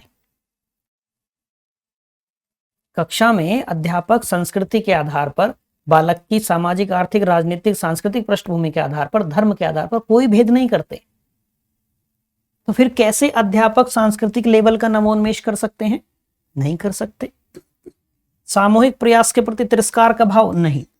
कई बार क्या होता है कि विद्यार्थी, कोई ऐसा जिज्ञासा है बाल मन की, अध्यापक को पता है कि ये प्रश्न फिजूल का है, गलत है, समय व्यर्थ होगा इस प्रश्न में, लेकिन फिर भी अध्यापक को विद्यार्थी के प्रश्न को सुनना चाहिए। बात समझ पाए? अध्यापक के सामने यदि विद्यार्थी कोई प्रयास करता है, कुछ चीज करने का, कुछ क्रिएटिव करने का एफर्ट करता है, बेशक वो एफर्ट उसका मतलब ऑल इन वेन है, मतलब सब एकदम ये है कि मान लीजिए कि गई भैंस पानी में टाइप, कुछ लाभ नहीं हो रहा उससे, लेकिन फिर भी अध्यापक उसके प्रति तिरस्कार का भाव नहीं रख सकते। अध्यापक उसकी गलती का एहसास करा सकते हैं, उपचारात्मक शब्द उसको कह सकते हैं, बात कह सकते हैं कि ये नहीं, इस तरीके से नहीं, इस तरीके से कीजिए। जैसे उदाहरण, कोई विद्यार्थी ये कहता है कि सर मैं ऐसी चीज बनाना चाहता हूं कि हम उड़े, इंसान को पंख लग जाए, इंसान उड़े। तो अध्यापक ये ना कहें अरे क्या मूर्खों वाली बात करें, फिजूल बात है। अध्यापक ये कह सकते हैं कि हाँ प्रयास कीजिए और मुझे बताना कैसे प्रयास कर रहे हो, करो, एकदम कर सकते हो तुम, एकदम कर सकते हो सकता है, इतनी बड़ी बात नहीं है ये ठीक होगा। तब विद्यार्थी को ना, जैसे वो उस दिशा में रणनीति बनाएगा, योजना बनाएगा, उसको उस कार्य की सीमाओं का ज्ञान हो जाएगा। ठीक है, इसलिए क्या होगा, पांचवा भी गलत होगा। तो कौन से सही हो गए कि पहला सही हो गया, दूसरा सही हो गया और तीसरा सही हो गया। बात समझ आ गई होगी। अगला प्रश्न देखें। अगला प्रश्न, नीचे दो कथन दिए गए हैं। पहला कहता है जनसंचार की भाषा और अन्य सांकेतिक माध्यम सामाजिक उत्पाद हैं, सोशल प्रोडक्ट हो जाते हैं। तो ये बात एकदम ठीक हो जाएगी कि हम यदि जनसंचार में बात करें, कोई भी संदेश है, मैंने अब कोई संदेश आपको प्रेषित कर दिया, अब वो आपका हो गया, अब उस पर मेरा कोई नियंत्रण नहीं रहा। बात समझे? तो वैसे भी ये कहा जाता है कि संचार में प्रेषित संदेश एक सामाजिक उत्पाद है। बात समझे? जैसे ही कोई जानकारी, कोई बिंदु पब्लिक फोरम पे आ गया, वो सबका हो गया। फिर ये तो केवल औपचारिक संचार में, वो भी किसी संगठन में हो सकता है कि संगठन में औपचारिक लिखित संचार में जो प्रेषक है वो अधिक प्रभावी होता है, वो संचार को रोक सकता है, संदेश को आगे बढ़ने से रोक सकता है बीच में। लेकिन जन संचार में ये संभव नहीं है। ठीक है, तो इस वजह से क्या कहेंगे कि पहला तो ठीक है। दूसरा, संचार माध्यम अपने आग्राहकों को सदैव सुखद अनुभव देते हैं, इस वजह से गलत हो जाएगा। सदैव, ऐसा थोड़ी होगा कि भाई हम कोई बात कह रहे हैं तो हमारे द्वारा जो संदेश दिया जा रहा है वो हमेशा किसी को खुशी ही देगा, बैड न्यूज भी तो होती है। तो ऐसे शब्दों पर ध्यान देना है। सदैव आ गया, इस सदैव की वजह से ही गलत है। यदि सदैव नहीं होता, जैसे आपसे प्रश्न पूछा जाए कि संचार की प्रक्रिया में जो संदेश प्रेषित होता है वो प्राप्तकर्ता का मनोरंजन भी करता है, और दूसरा वाक्य कहा जाए कि प्राप्तकर्ता का मनोरंजन ही करता है, गलत हो गया, गलत हो गया। कभी कभी क्या होता है, दुख भी पहुंचाता है। तो इसमें क्या कह दिया, सदैव, इस वजह से ये क्या होगा, गलत हो जाएगा। इस वजह से ये क्या होगा, सदैव की वजह से गलत। तो पहला सही है, दूसरा गलत है, सी विकल्प आपका सही हुआ। अगला प्रश्न, नीचे दो कथन दिए गए हैं। पहला, अनुनयकारी संप्रेषण में सत्य और मिथ्या के बीच का विभेद धुंधला नहीं होता, सच और झूठ का विभेद किसमें, अनुनयकारी संप्रेषण में। अभी आपको जानना है बस अनुनयकारी। अनुनयकारी संप्रेषण का मतलब क्या होता है, परसुएसिव कम्युनिकेशन, जो किसी को परसुएट कर लेना जो होता है, परसुएट कर लेना, सामने वाले को अपनी बात से सहमत करा लेना। अध्यापक क्या करते हैं कक्षा में, विद्यार्थियों को अपनी बात से सहमत करा लेते हैं। बात समझे? तो जैसे ही सामने वाला आपकी बातों से एग्री होता है, सहमत होता है, तो सच और झूठ के बीच का जो अंतर है धुंधला हो जाएगा। बात समझे? यदि सच और झूठ के बीच का अंतर धुंधला नहीं हुआ तो फिर आपने क्या सहमत कराया सामने वाले को अपनी बात से, यदि आप सामने वाले को अपनी बात से सहमत करा ले रहे हैं तो बेशक सामने वाला आप ये कह रहे हो सामने वाले से, मैंने आज पिंक खाती देखा, सामने वाला इस बात को मान लेगा, तभी तो आपने परसुएट किया उसे। तो क्या होगा, ये गलत। क्यों? सच और झूठ के बीच का जो विभेद है वो धुंधला हो जाता है परसुएसिव कम्युनिकेशन में, किसी को परसुएट कर लेने में। बात समझ आ गई? दूसरा कथन, सामूहिक व्यवहित संप्रेषण में, यानी कि मीडिएटेड की बात आ गई, सत्य कभी भी परिलक्षित या प्रतिबिंबित नहीं होता। क्या कह रहा है? मास मीडिएटेड कम्युनिकेशन हो या ग्रुप मीडिएटेड कम्युनिकेशन हो, क्या उसमें ऐसा होता है कि हमेशा झूठ ही चलता है या सच भी होता है? भाई सच में भी तो बात होती है ना, सच्चा संदेश भी तो दिया जाता है। ये क्या कह रहा है? कभी भी, सत्य कभी भी परिलक्षित नहीं होता। तो इसने तो एकदम हार्ड एंड फास्ट रूल वाली बात कर दी, एकदम यूनिवर्सल वाली बात कर दी कि भाई हमेशा झूठ ही चलता है, उसमें कभी भी सच नहीं होता मास मीडिएटेड कम्युनिकेशन में। तो इस वजह से क्या हो जाएगा, ये गलत। कभी जैसे ही हमने ये किया ना कि इतना हार्ड एंड फास्ट कर दिया कि जो कह रहे हैं वही सही है, तब गड़बड़ हो जाती है। तो इस वजह से क्या होगा, ये दोनों कथन गलत हो जाएंगे, बी विकल्प आपका सही हो जाएगा। पहला भी कथन गलत है, दूसरा भी कथन गलत है, ध्यान रहेगी बात। अगला प्रश्न, मानव, पशु और मशीन में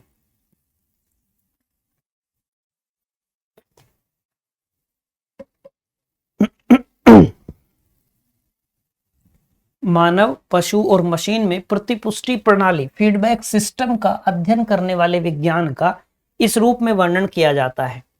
प्रतिपुष्टि विज्ञान, अनुभव अध्ययन, संदेश शास्त्रार्थ मीमांसा या संत्रातिकी। साइबरनेटिक्स, इसको ध्यान रखिएगा भाई, संत्रातिकी नहीं, इसको ध्यान किस रूप में रखना है, साइबरनेटिक्स। उसको क्या कहा जाता है, साइबरनेटिक्स कहा जाता है।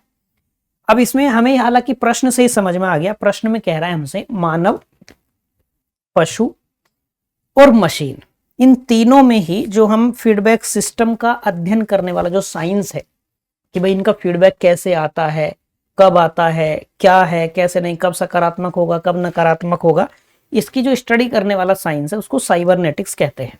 ठीक है, साइबरनेटिक्स समान रूप से, यानी कि ये शारीरिक और आप कहिए सामाजिक अनुप्रयोग प्रणालियों पर लागू होता है। जब हम भाषा के आधार पर बात करें, भाषा के आधार पर बात करेंगे तो ये शारीरिक भाषा के मामले में भी लागू होता है, सामाजिक भाषा के मामले में भी लागू होता है। ठीक है, तो मानव कैसे प्रतिपुष्टि करता है, पशु कैसे प्रतिपुष्टि करता है, फीडबैक देता है, और मशीन कैसे फीडबैक देती है, इस पूरे फीडबैक सिस्टम का अध्ययन करने वाला जो विज्ञान है उसे साइबरनेटिक्स के नाम से जानते हैं। ध्यान रह जाएगी बात, इसको ध्यान रखिएगा, लिख लीजिएगा। बिंदु स्पष्ट। अगला प्रश्न, डी सस्यूर ने भाषा को इस रूप में चिन्हित किया है। अब देखिए ये व्यक्ति विशेष के संदर्भ में है। हालांकि जब ये प्रश्न आया था और हमें विद्यार्थियों के साथ में बात हुई थी, मैंने उस समय विद्यार्थियों से कहा था कि ये प्रश्न आपकी परीक्षा में नहीं पूछा जाना चाहिए। जो विद्यार्थी पत्राचार में मास्टर करते हैं, परास्नातक करते हैं, ये उनको पढ़ना होता है। फर्दिनांद डी सस्यूर एक बड़े व्यक्ति हैं, उनके बारे में वो विद्यार्थी पढ़ते हैं जो पत्राचार में आप कह लीजिए उच्च स्तर का अध्ययन करते हैं। ठीक है, डी सस्यूर, अब ये परीक्षा में पूछा गया तो मैंने उस समय बताया था, आपको बता देता हूं। डी सस्यूर, इनका पूरा नाम है फर्दिनांद डी सस्यूर। इन्होंने आधुनिक भाषा विज्ञान को काफी अच्छे से अध्ययन किया और इसीलिए डी सस्यूर को आधुनिक भाषा विज्ञान का जनक कहा जाता है। आधुनिक भाषा विज्ञान का जनक। आप में से जो हिंदी साहित्य वाले होंगे ना, जिन्होंने बहुत, हम ये कहते हैं कि जो अनुसंधान तक के स्तर पर जाते हैं, उन्होंने डी सस्यूर के बारे में कभी किसी पुस्तक में एक आध वाक्य पढ़ा होगा कि भाई इन्हें आधुनिक भाषा विज्ञान का जनक कहा जाता है। ठीक है, इन्होंने जो भाषा संबंधी अवधारणाएं हैं उनके अंतर्गत जो हम ये कहते हैं जो संकेत होते हैं, इंगित परक संकेत हों, जो एक्चुअल सिग्नल होते हैं, जो वास्तविक संकेत होते हैं, उनके संदर्भ में इन्होंने काफी अध्ययन किया और इन संकेत के संदर्भ में भाषा आदि के बारे में बताया था। ये कुल मिलाकर संकेतों के आधिक्य को लेकर इन्होंने भाषा को चिन्हित किया था कि भाषा क्या है, भाषा है जिसमें संकेत बहुत अधिक है और संकेत इंगित परक भी है, संकेत इंगित परक संकेत और वास्तविक संकेत। ठीक है, ध्यान रखिएगा। तो इन्होंने किस रूप में चिन्हित किया था, जिसमें संकेत बहुत है, संकेतों का आधिक्य। सही विकल्प क्या होगा, बी। सही विकल्प क्या है, बी। अब ये ऐसा प्रश्न है जो पूछ लिया गया तो आपको जान लेना, ये ध्यान रखिएगा कि आधुनिक भाषा विज्ञान का जनक कहा जाता है फर्दिनांद डी सस्यूर को, आधुनिक भाषा विज्ञान का जनक। अगला प्रश्न देखिए, लोक सेवा संचार या संप्रेषण हेतु निम्नलिखित में से कौन से मापदंड है, मानक के बारे में है। लोक सेवा संचार के मानक को लेकर आपसे प्रश्न पूछा गया है। ठीक है, चलिए। पहला निजी पूर्वाग्रह, दूसरा विचारधारा परक झुकाव, तीसरा परिशुद्धता, चौथा व्यापकता, पांचवा मत और तथ्यों का पृथक्करण यानी कि उन्हें अलग अलग करना। अब देखिए, जब आप लोक संचार कर रहे हो, आप किसी के साथ भी यदि बात कर रहे हैं तो आपको जो अपने पूर्वाग्रह हैं उनको साइड रखना होता है। आपकी जो पूर्व धारणाएं हैं, आप क्या मानते हैं, आपका मानना क्या है, आपके क्या विचार हैं, आपका क्या मत है, उनको साइड रखिए। बात समझे। यदि आप किसी विचारधारा की तरफ झुकाव है आपका, ये भी आपको संचार में बाधा पहुंचाएगा।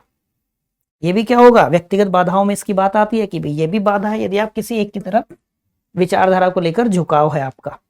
ये ऐसे मानक हैं, यदि आप लोक संचार कर रहे हो, लोक सेवा संप्रेषण में हो, तो आपका कोई निजी पूर्वाग्रह नहीं होना चाहिए। मानकों की तो बात कर रहे हैं, मापदंडों की तो बात कर रहे हैं, हमसे स्टैंडर्ड की बात कर रहे हैं। किसी विचारधारा के प्रति आपका झुकाव नहीं होना चाहिए, तब आपका संचार प्रभावी होगा। परिशुद्धता होनी चाहिए, ठीक है। व्यापकता होनी चाहिए, ठीक है। मत और तथ्य दो अलग अलग चीजें हैं, इनका पृथक्करण होना चाहिए कि आपका मत क्या है और फैक्ट क्या है, उसको लेकर तथ्य क्या है। बात समझ आ गई। तो यानी कि ये दो गलत होंगे, तीसरा चौथा और पांचवा सही होगा। तो जैसे आप तीसरा चौथा पांचवा सही करेंगे तो सही विकल्प क्या हो जाएगा आपका, सी। सही विकल्प क्या हो जाएगा, सी हो जाएगा। ठीक है, कॉमन सेंस से भी आप इस प्रश्न को हल कर सकते थे। चलिए अगला प्रश्न देखें, मार्शल मैकलुहान। अब ये भी वो प्रश्न है कि जिसके बारे में मार्शल मैकलुहान का नाम यहां नहीं भी दिया जाता तो भी कोई वो था कि ये प्रश्न बिना इनके नाम दिए भी बन सकता था। ये प्रश्न मार्शल मैकलुहान के बारे में जब ये प्रश्न बना तो ये हॉट मीडिया और कूल मीडिया के संदर्भ में चीजें आती हैं। हमसे प्रश्न बना था केवल हॉट मीडिया को लेकर ही। हाँ ठीक, अब ये नाम जोड़ दिया केवल विद्यार्थियों को भ्रमित करने के लिए, क्योंकि ऐसे तो बहुत सारे विद्वान थे मार्शल मैकलुहान जैसे। प्रश्न बना मार्शल मैकलुहान जैसे कुछ विशेषज्ञों के अनुसार निम्नलिखित में से किसको हॉट मीडिया माना जाता है। ठीक है, अब जैसे ही आया हॉट मीडिया तो आपको थोड़ा सा जान लेना चाहिए कि हॉट मीडिया क्या है और कूल मीडिया क्या है, थोड़ा सा बस ये जान लेना चाहिए। मैं आपको एक एक वाक्य में लिखवा देता हूं, आप इसको लिख लीजिए एक एक वाक्य में। ठीक है,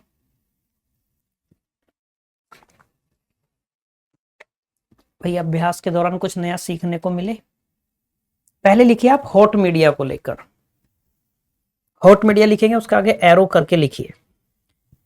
जो एक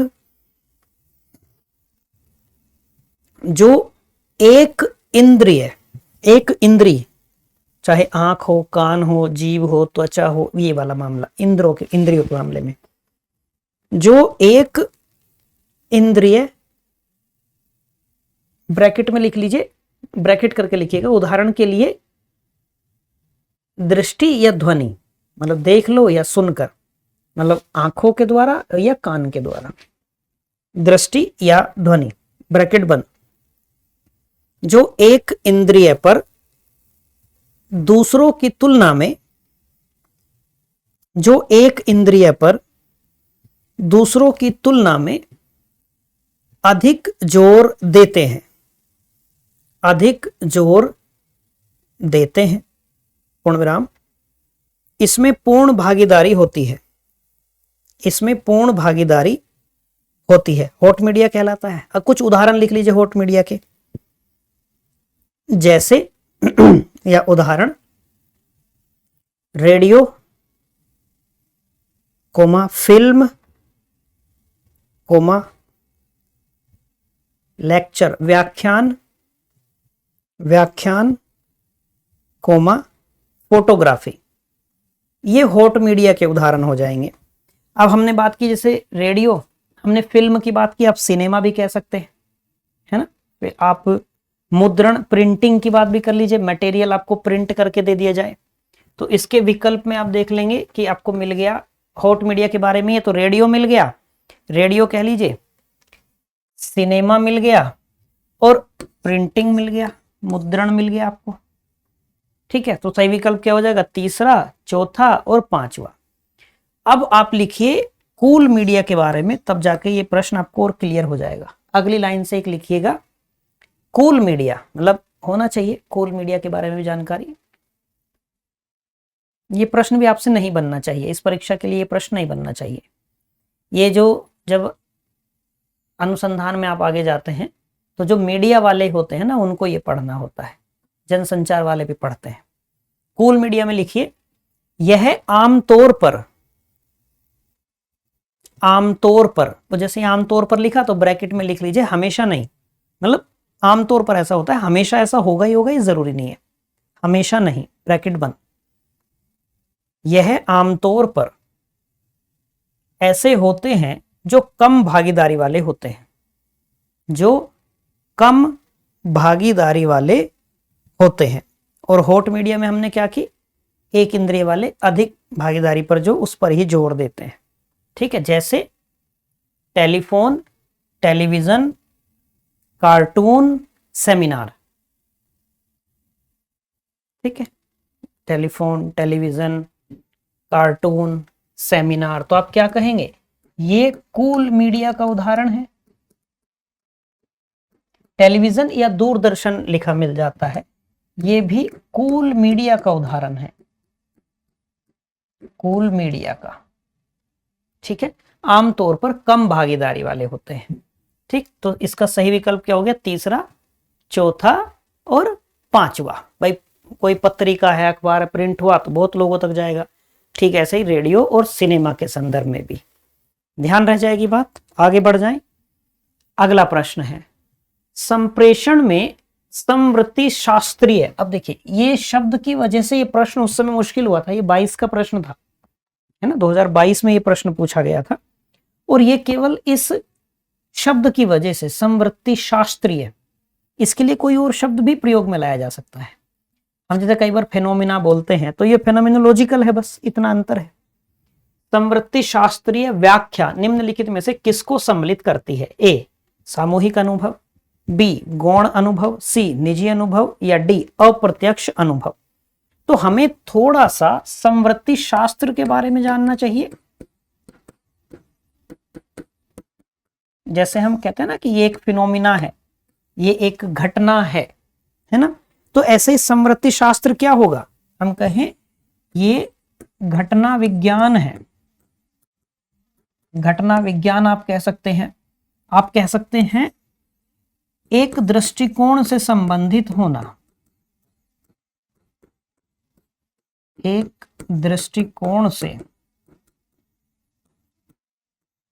संबंधित होना। आप इसमें कहेंगे प्रत्यक्ष अनुभव से संबंधित होना, प्रत्यक्ष अनुभव से संबंधित होना। तो फेनोमिनोलॉजिकल समझ में आया। फेनोमिना वाली चीज आप ध्यान रखेंगे तो समझ में आएगा। जैसे ही हमने ये प्रत्यक्ष अनुभव की बात की, अब ये प्रश्न आपके लिए सरल हो जाएगा कि हमने कहा जो संवृत्ति शास्त्रीय व्याख्या है, जो निजी या प्रत्यक्ष अनुभव वाली जो है व्याख्या, किसको सम्मिलित करती है? सामूहिक अनुभव को। आप कहेंगे नहीं, सामूहिक अनुभव नहीं, निजी अनुभव वाली बात है। गौण अनुभव नहीं, अप्रत्यक्ष नहीं, किसको? जो अपना खुद का, जो प्रत्यक्ष अनुभव से संबंधित है, जो निजी अनुभव से संबंधित है, वो शामिल होगा। तो सही विकल्प क्या हो गया? सी। कोई मुश्किल नहीं आएगी। अगला प्रश्न, निम्नलिखित में से कौन सी संप्रेषण के रेखीय मॉडल की मुख्य विशेषताएं हैं? अब हालांकि आपने पढ़ा है तो रिवाइज कर लीजिएगा, लेकिन अब क्या है कि मॉडल से प्रश्न बनने बंद हो गए हैं। संचार में जो संचार के मॉडल हैं, संचार के मॉडल से अब प्रश्न नहीं बनते। ये भी 2022 में भी किसी एकाध विषय में प्रश्न देखा गया था, लेकिन मॉडल से अब सामान्यतः प्रश्न नहीं बनते हैं। लेकिन फिर भी चलिए हम इसको समझेंगे। तो हमसे रेखीय मॉडल को लेकर प्रश्न बना। रेखीय मॉडल का मतलब क्या हुआ? जो एक रेखा में है। तो रेखीय मॉडल के बारे में एक दो बिंदु आपको ध्यान रखने हो तो आप ये कह सकते हैं रेखीय मॉडल को लेकर कि एक दिशात्मक होता है, एक दिशात्मक होता है, ठीक है। इसमें एक व्यक्ति प्रेषक या प्राप्तकर्ता हो सकता है। दोनों एक साथ नहीं हो सकता, वो हो सकता है दोनों नहीं। मैं अभी एक डायग्राम से भी इसको समझ लेंगे, ठीक है। जो पहला बुनियादी रेखीय मॉडल था,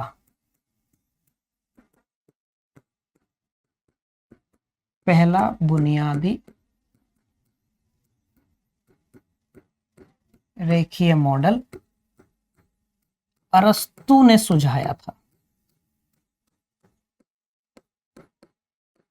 अरस्तु ने सुझाया। जैसे रेखीय मॉडल में क्या हुआ? एक रेखा का निर्माण हुआ, एक सीरीज का निर्माण हुआ। एक व्यक्ति है यहां, इस तरीके से भी हो सकता है। अब ये बीच में किसी मध्यस्थ के द्वारा भी संचार कर सकता है, ठीक है।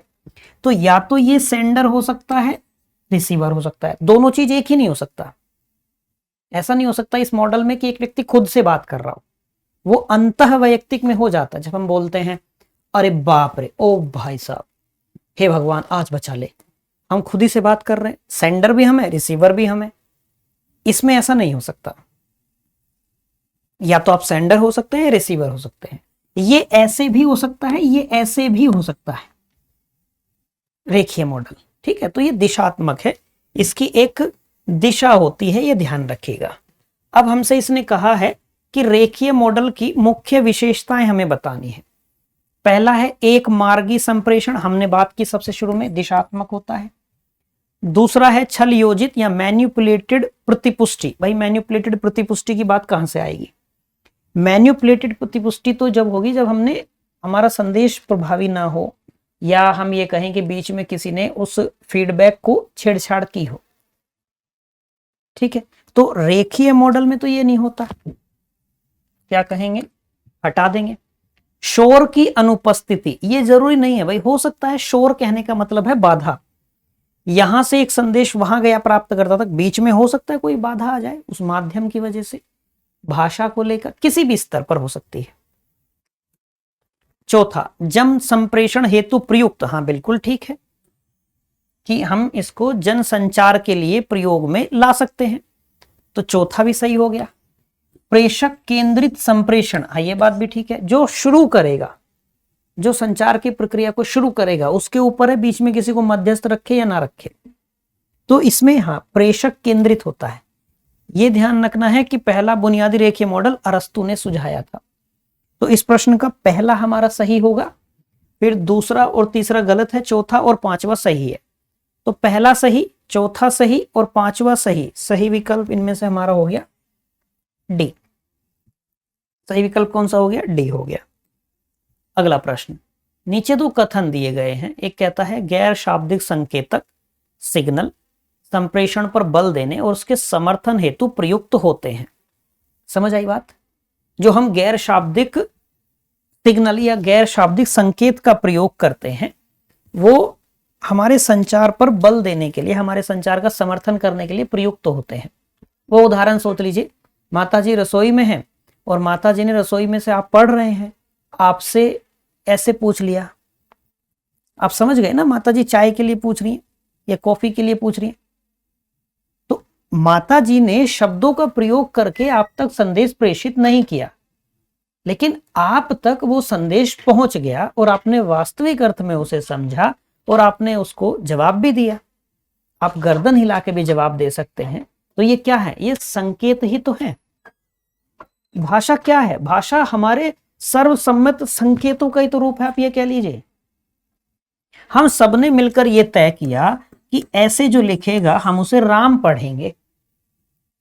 हम सबने तय किया, थम्स अप करने का मतलब है आई एग्री या ओके, थम्स डाउन करने का मतलब है not okay, I don't agree. बात समझ आ गई? तो पहला कथन हमसे क्या कह रहा है कि गैर शाब्दिक संकेत, गैर शाब्दिक मतलब जिसमें भाषा नहीं है, ना लिखित रूप में ना मौखिक रूप में, संप्रेषण पर बल देने और उसके समर्थन के लिए प्रयुक्त होते हैं। बात समझ में आई? कहेंगे हाँ, एकदम ठीक बात है। दूसरा, गैर शाब्दिक संकेत शाब्दिक संप्रेषण हेतु कोई प्रतिस्थानिक नहीं है, कोई सब्स्टिट्यूट नहीं है। ये है ना, क्यों नहीं है सब्स्टिट्यूट? क्योंकि हमारे ऊपर निर्भर करता है ना भाई। माता जी वहां से आवाज देके आपसे पूछ सकती थी कि चाय कॉफी पीनी है, चाय कॉफी बनाने जा रहे हैं। आप भी शब्दों का प्रयोग करके मौखिक रूप से उच्चारण करके बता सकते थे मुझे पीनी है या नहीं पीनी है। तो एक सब्स्टिट्यूट है ना, माता जी ने वहां से इशारे से पूछ लिया। जबकि ये क्या कह रहा है? कोई प्रतिस्थानिक नहीं है, कोई सब्स्टिट्यूट नहीं है। नहीं, सब्स्टिट्यूट है, इसकी वजह से गलत हो गया भाई। या तो आपके ऊपर निर्भर करता है, जैसे हम ये कहें कि एक अध्यापक या आपका मित्र है, आपके मित्र ने आपको बहुत लंबा सा एक वाक्य बोला, कोई बात कही और मैसेज में है, उसने फिर आपसे पूछा या आपने केवल लिख दिया ओके, और ओके ना लिख के आप क्या करें, थम्सअप वाला इमोजी भेज दें, तो आपने ये बोल दिया ना, आपका मैसेज क्या पहुंच गया, मैं सहमत हूं या ठीक है, ऐसे ही कर लो। तो एक सब्स्टिट्यूट तो है ना, आप संकेत का प्रयोग करके बता सकते हैं। तो जबकि ये क्या कह रहा है, कोई प्रतिस्थानिक नहीं है, इस वजह से ये क्या होगा, गलत हो जाएगा। जब पहला सही है दूसरा गलत है तो सी हमारा सही हो जाएगा। बात ध्यान रह जाएगी। अगला प्रश्न, सूची 1 को सूची 2 से सुमेलित कीजिए। एक तरफ विषय है, दूसरी तरफ संचार प्रक्रिया का केंद्र बिंदु क्या है, ऐसे विषयों में यह दिया गया है। मानव विज्ञान या आप कह लीजिए एंथ्रोपोलॉजी के बारे में है, समाज शास्त्र या आप कह लीजिए सोशियोलॉजी को लेकर है, मनोविज्ञान साइकोलॉजी को लेकर है, प्रबंधन मैनेजमेंट को लेकर हो गया। उधर आपको दिया गया है अभिप्रेरण, पद्धति, संस्कृति और समाज। ठीक है, अब आप मानव विज्ञान को लेकर सोचिए। हम इनकी बात में देखेंगे, हमें तो अभ्यास करना है तो सबके बारे में जानकारी होनी चाहिए। ठीक है, यदि आप मानव विज्ञान की बात करें, एंथ्रो की बात करें, तो एंथ्रो हमारा किससे जुड़ा होगा इनमें से? इसमें संप्रेषण का प्रक्रिया का केंद्र बिंदु क्या होगा? संस्कृति। संस्कृति। यहां आप कूट का प्रयोग कैसे करेंगे से आपको पता चल गया। ए का है 3, ए का 3 किस में है? केवल 1 में है। तो सही विकल्प तक तो आप पहुंच गए, लेकिन हम अभ्यास कर रहे हैं तो चारों देखेंगे। आपको परीक्षा में ऐसा ही करना है, पहले कंफर्म हुए इसमें देख लीजिए तुरंत। ठीक है, 10 में से 7 बार ऐसा होगा कि एक विकल्प पता चलते ही आपको यह पता चल गया सही उत्तर कौन सा है। 10 में से 7 बार ऐसा होगा। ठीक, समाज शास्त्र पे आइए, सोशियोलॉजी। समाज शास्त्र किसकी बात करेगा भाई? क्या केंद्र बिंदु होगा? समाज होगा, सीधी सी बात है। मनोविज्ञान पे यदि आएंगे, मनोविज्ञान क्या करेगा भाई? आदमी को मोटिवेट करने के लिए, मोटिवेशन, अभिप्रेरणा या अभिप्रेरण, प्रबंधन मैनेजमेंट, मेथड पद्धति। कोई मुश्किल इस बात को समझने में? सूची 1 का मिलान सूची 2 से करना था, सही आपको केवल वो संचार का उसमें केंद्र बिंदु क्या होगा ये बताना था। अगला प्रश्न देखिए, संप्रेषण में मितव्ययता के परीक्षण में इसका तत्व शामिल होगा। पहले तो मितव्ययता जानना है हमें। मितव्ययता का मतलब क्या होता है? मितव्ययता का मतलब है बचत करना, या हम ये कह दें कम खर्चीला। अब संचार में कम खर्चीले का अर्थ क्या हुआ? जैसा आप कहते हैं ना कि भाई हमारा बच्चा बहुत मितव्ययी है, लेकिन हम मितव्ययी ना कहते हैं कि कम खर्चीला है, यार खर्च नहीं करता कुछ भी। ठीक है, संचार में मितव्ययी का मतलब क्या हुआ? संचार में मितव्ययी का मतलब यह हुआ कि जो संचार में बहुत अधिक खर्चा ना करता हो। संचार में किस चीज का खर्चा होगा? शब्दों का। किस चीज का खर्चा होगा? शब्दों का। तो जो संचार में, जब हम ये कहें कि संचार की प्रक्रिया में हमने गैर जरूरी शब्दों का प्रयोग नहीं किया, क्या नहीं किया? गैर जरूरी शब्दों का प्रयोग नहीं किया, तो वो मितव्ययी संचार है। जो संचार में एक व्यक्ति को अपने संचार को प्रभावी बनाने के लिए, इफेक्टिव कम्युनिकेशन करने के लिए, कहते हैं ना टू द पॉइंट बात करनी चाहिए, बिना वजह के शब्दों को नहीं भरना चाहिए, लंबे लंबे जटिल वाक्य नहीं बनाने चाहिए। आप एकदम जितने शब्द जरूरी हैं उनका प्रयोग करें। हम शब्दों की पुनरावृत्ति कम से कम करें।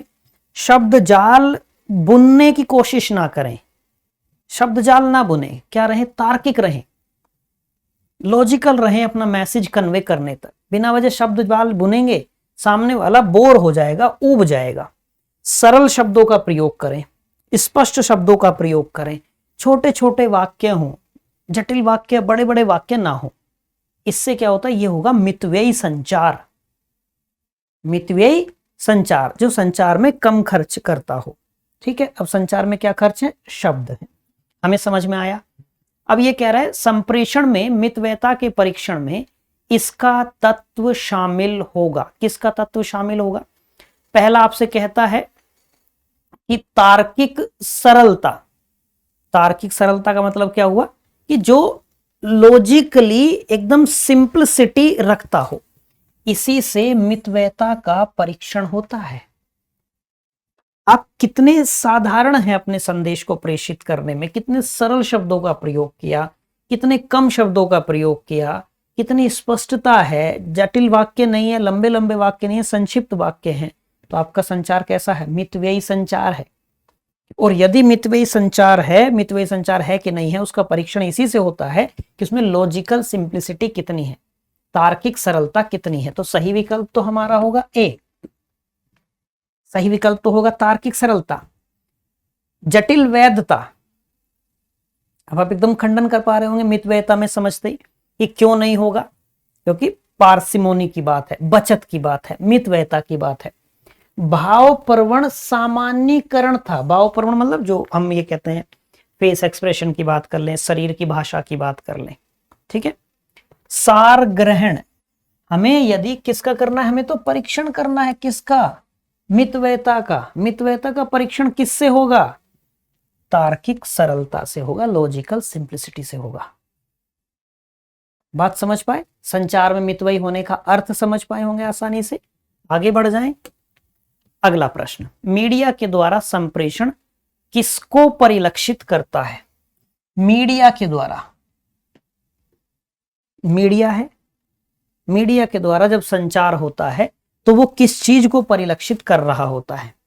संप्रेषक यानी कि जो कम्युनिकेटर है, संप्रेषक की सांस्कृतिक पृष्ठभूमि, कल्चरल बैकग्राउंड ऑफ कम्युनिकेटर या कम्युनिकेटर्स कल्चरल बैकग्राउंड, वंचितों की सामाजिक अपेक्षाएं, जो डिप्राइव्ड कैटेगरी हैं उनकी जो सामाजिक अपेक्षाएं हैं, समाज की नैतिक आकांक्षाएं या भाषा का बहुसंख्यावादी प्रभुत्व। मीडिया के द्वारा संचार, मीडिया के द्वारा संप्रेषण किसको परिलक्षित करता है? आप देखेंगे जो भी बैठा होगा, जो भी संचार की प्रक्रिया कर रहा होगा, मैं कह दूं जो भी पत्रकार, मान लीजिए पत्रकार है, अब यदि कोई पत्रकार संचार की प्रक्रिया में है तो वो जो व्यक्ति है वो उसकी सांस्कृतिक पृष्ठभूमि क्या है ये पता चल जाएगी। तो संचार किसको परिलक्षित करेगा मीडिया के द्वारा जब होगा? तो हम कहेंगे कम्युनिकेटर्स का कल्चरल बैकग्राउंड क्या है।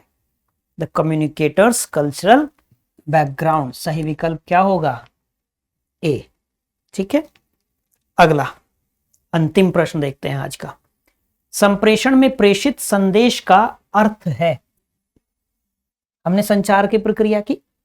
संचार की प्रक्रिया में हमारे द्वारा जो संदेश प्रेषित किया गया, उस प्रेषित संदेश का अर्थ क्या है? ए, प्रेषक का क्रियाकलाप, सेंडर की एक्टिविटी।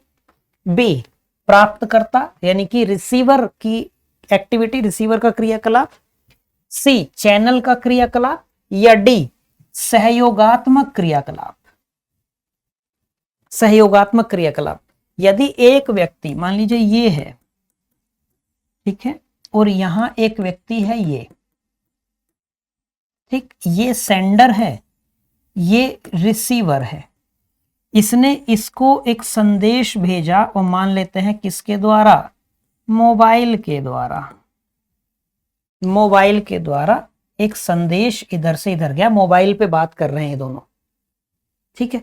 तो अब यही पूछा है कि संप्रेषण में प्रेषित संदेश का अर्थ क्या है, क्या वो केवल सेंडर की एक्टिविटी है, प्रेषक का क्रियाकलाप है, आप कहेंगे अकेले का इसका तो नहीं है, वो सुनने वाला था तभी तो ये सुनाने वाला था, मैसेज को लेने वाला नहीं होता तो ये किसको भेजता, क्या ये केवल प्राप्तकर्ता का क्रियाकलाप है, नहीं भाई, ये तो तभी मैसेज ग्रहण करेगा जब कोई देने वाला होगा, कोई संदेश को भेजने वाला होगा तभी तो प्राप्त करेगा।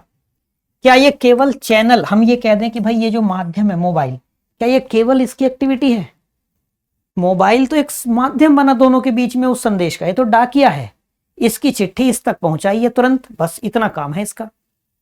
या हम ये कहें चौथा सहयोगात्मक क्रियाकलाप, सबके सहयोग से ये काम हुआ, ये और ये इनका सहयोग था,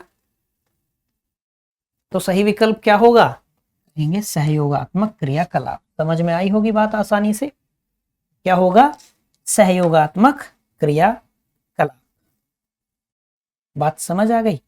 आज इतना ही रखें, मुझे उम्मीद है कि ये सारे प्रश्न आपको हल करने में मजा आया होगा, रुचि आई होगी, आनंद आया होगा प्रश्नों को हल करने में, प्रश्न आपको समझ में भी आए होंगे आसानी से, ठीक है। जो जो बिंदु मैंने कहे हैं कि जैसे कोई शब्द है उसको नोट करके रखिए, काम आएगा आपके परीक्षा में, ठीक है बच्चा। तो आज के लिए इतना ही रखते हैं। मैं उम्मीद ये करता हूं, पूरी अपेक्षा है कि आपने ये प्रश्न बहुत ध्यान से हल किए होंगे साथ साथ, और आप और रिवाइज करके अगली कक्षा में फिर हम संचार के प्रश्नों को लेके बात करेंगे, ठीक है। तो अगली कक्षा तक हम फिर आप एक बार रिवाइज कर लेंगे अपने संचार के नोट्स को, जहां आपको आज अपनी खामियां लगी होंगी कि मेरी ये गलती थी, मैंने इस बिंदु पर ध्यान नहीं दिया था, मैंने इस बिंदु का रिवीजन नहीं किया था, उन बिंदुओं पर आप रिवीजन कर लीजिए, ठीक है। हम 2022 तक आए हैं, अभी इसके पीछे और चलेंगे, ठीक है। हम उस बाधा को 2018 से भी पहले के प्रश्नों को देखेंगे, तब आप तुलनात्मक अध्ययन कर पाएंगे, पहले प्रश्नों का स्तर कैसा था, अब कैसा है। बिंदु स्पष्ट। चलिए फिर आज के लिए इतना ही रखा जाए, फिर मुलाकात होती है आपसे अगली क्लास में संचार के फिर कुछ नए प्रश्नों के साथ। Till then bye bye, have a nice day.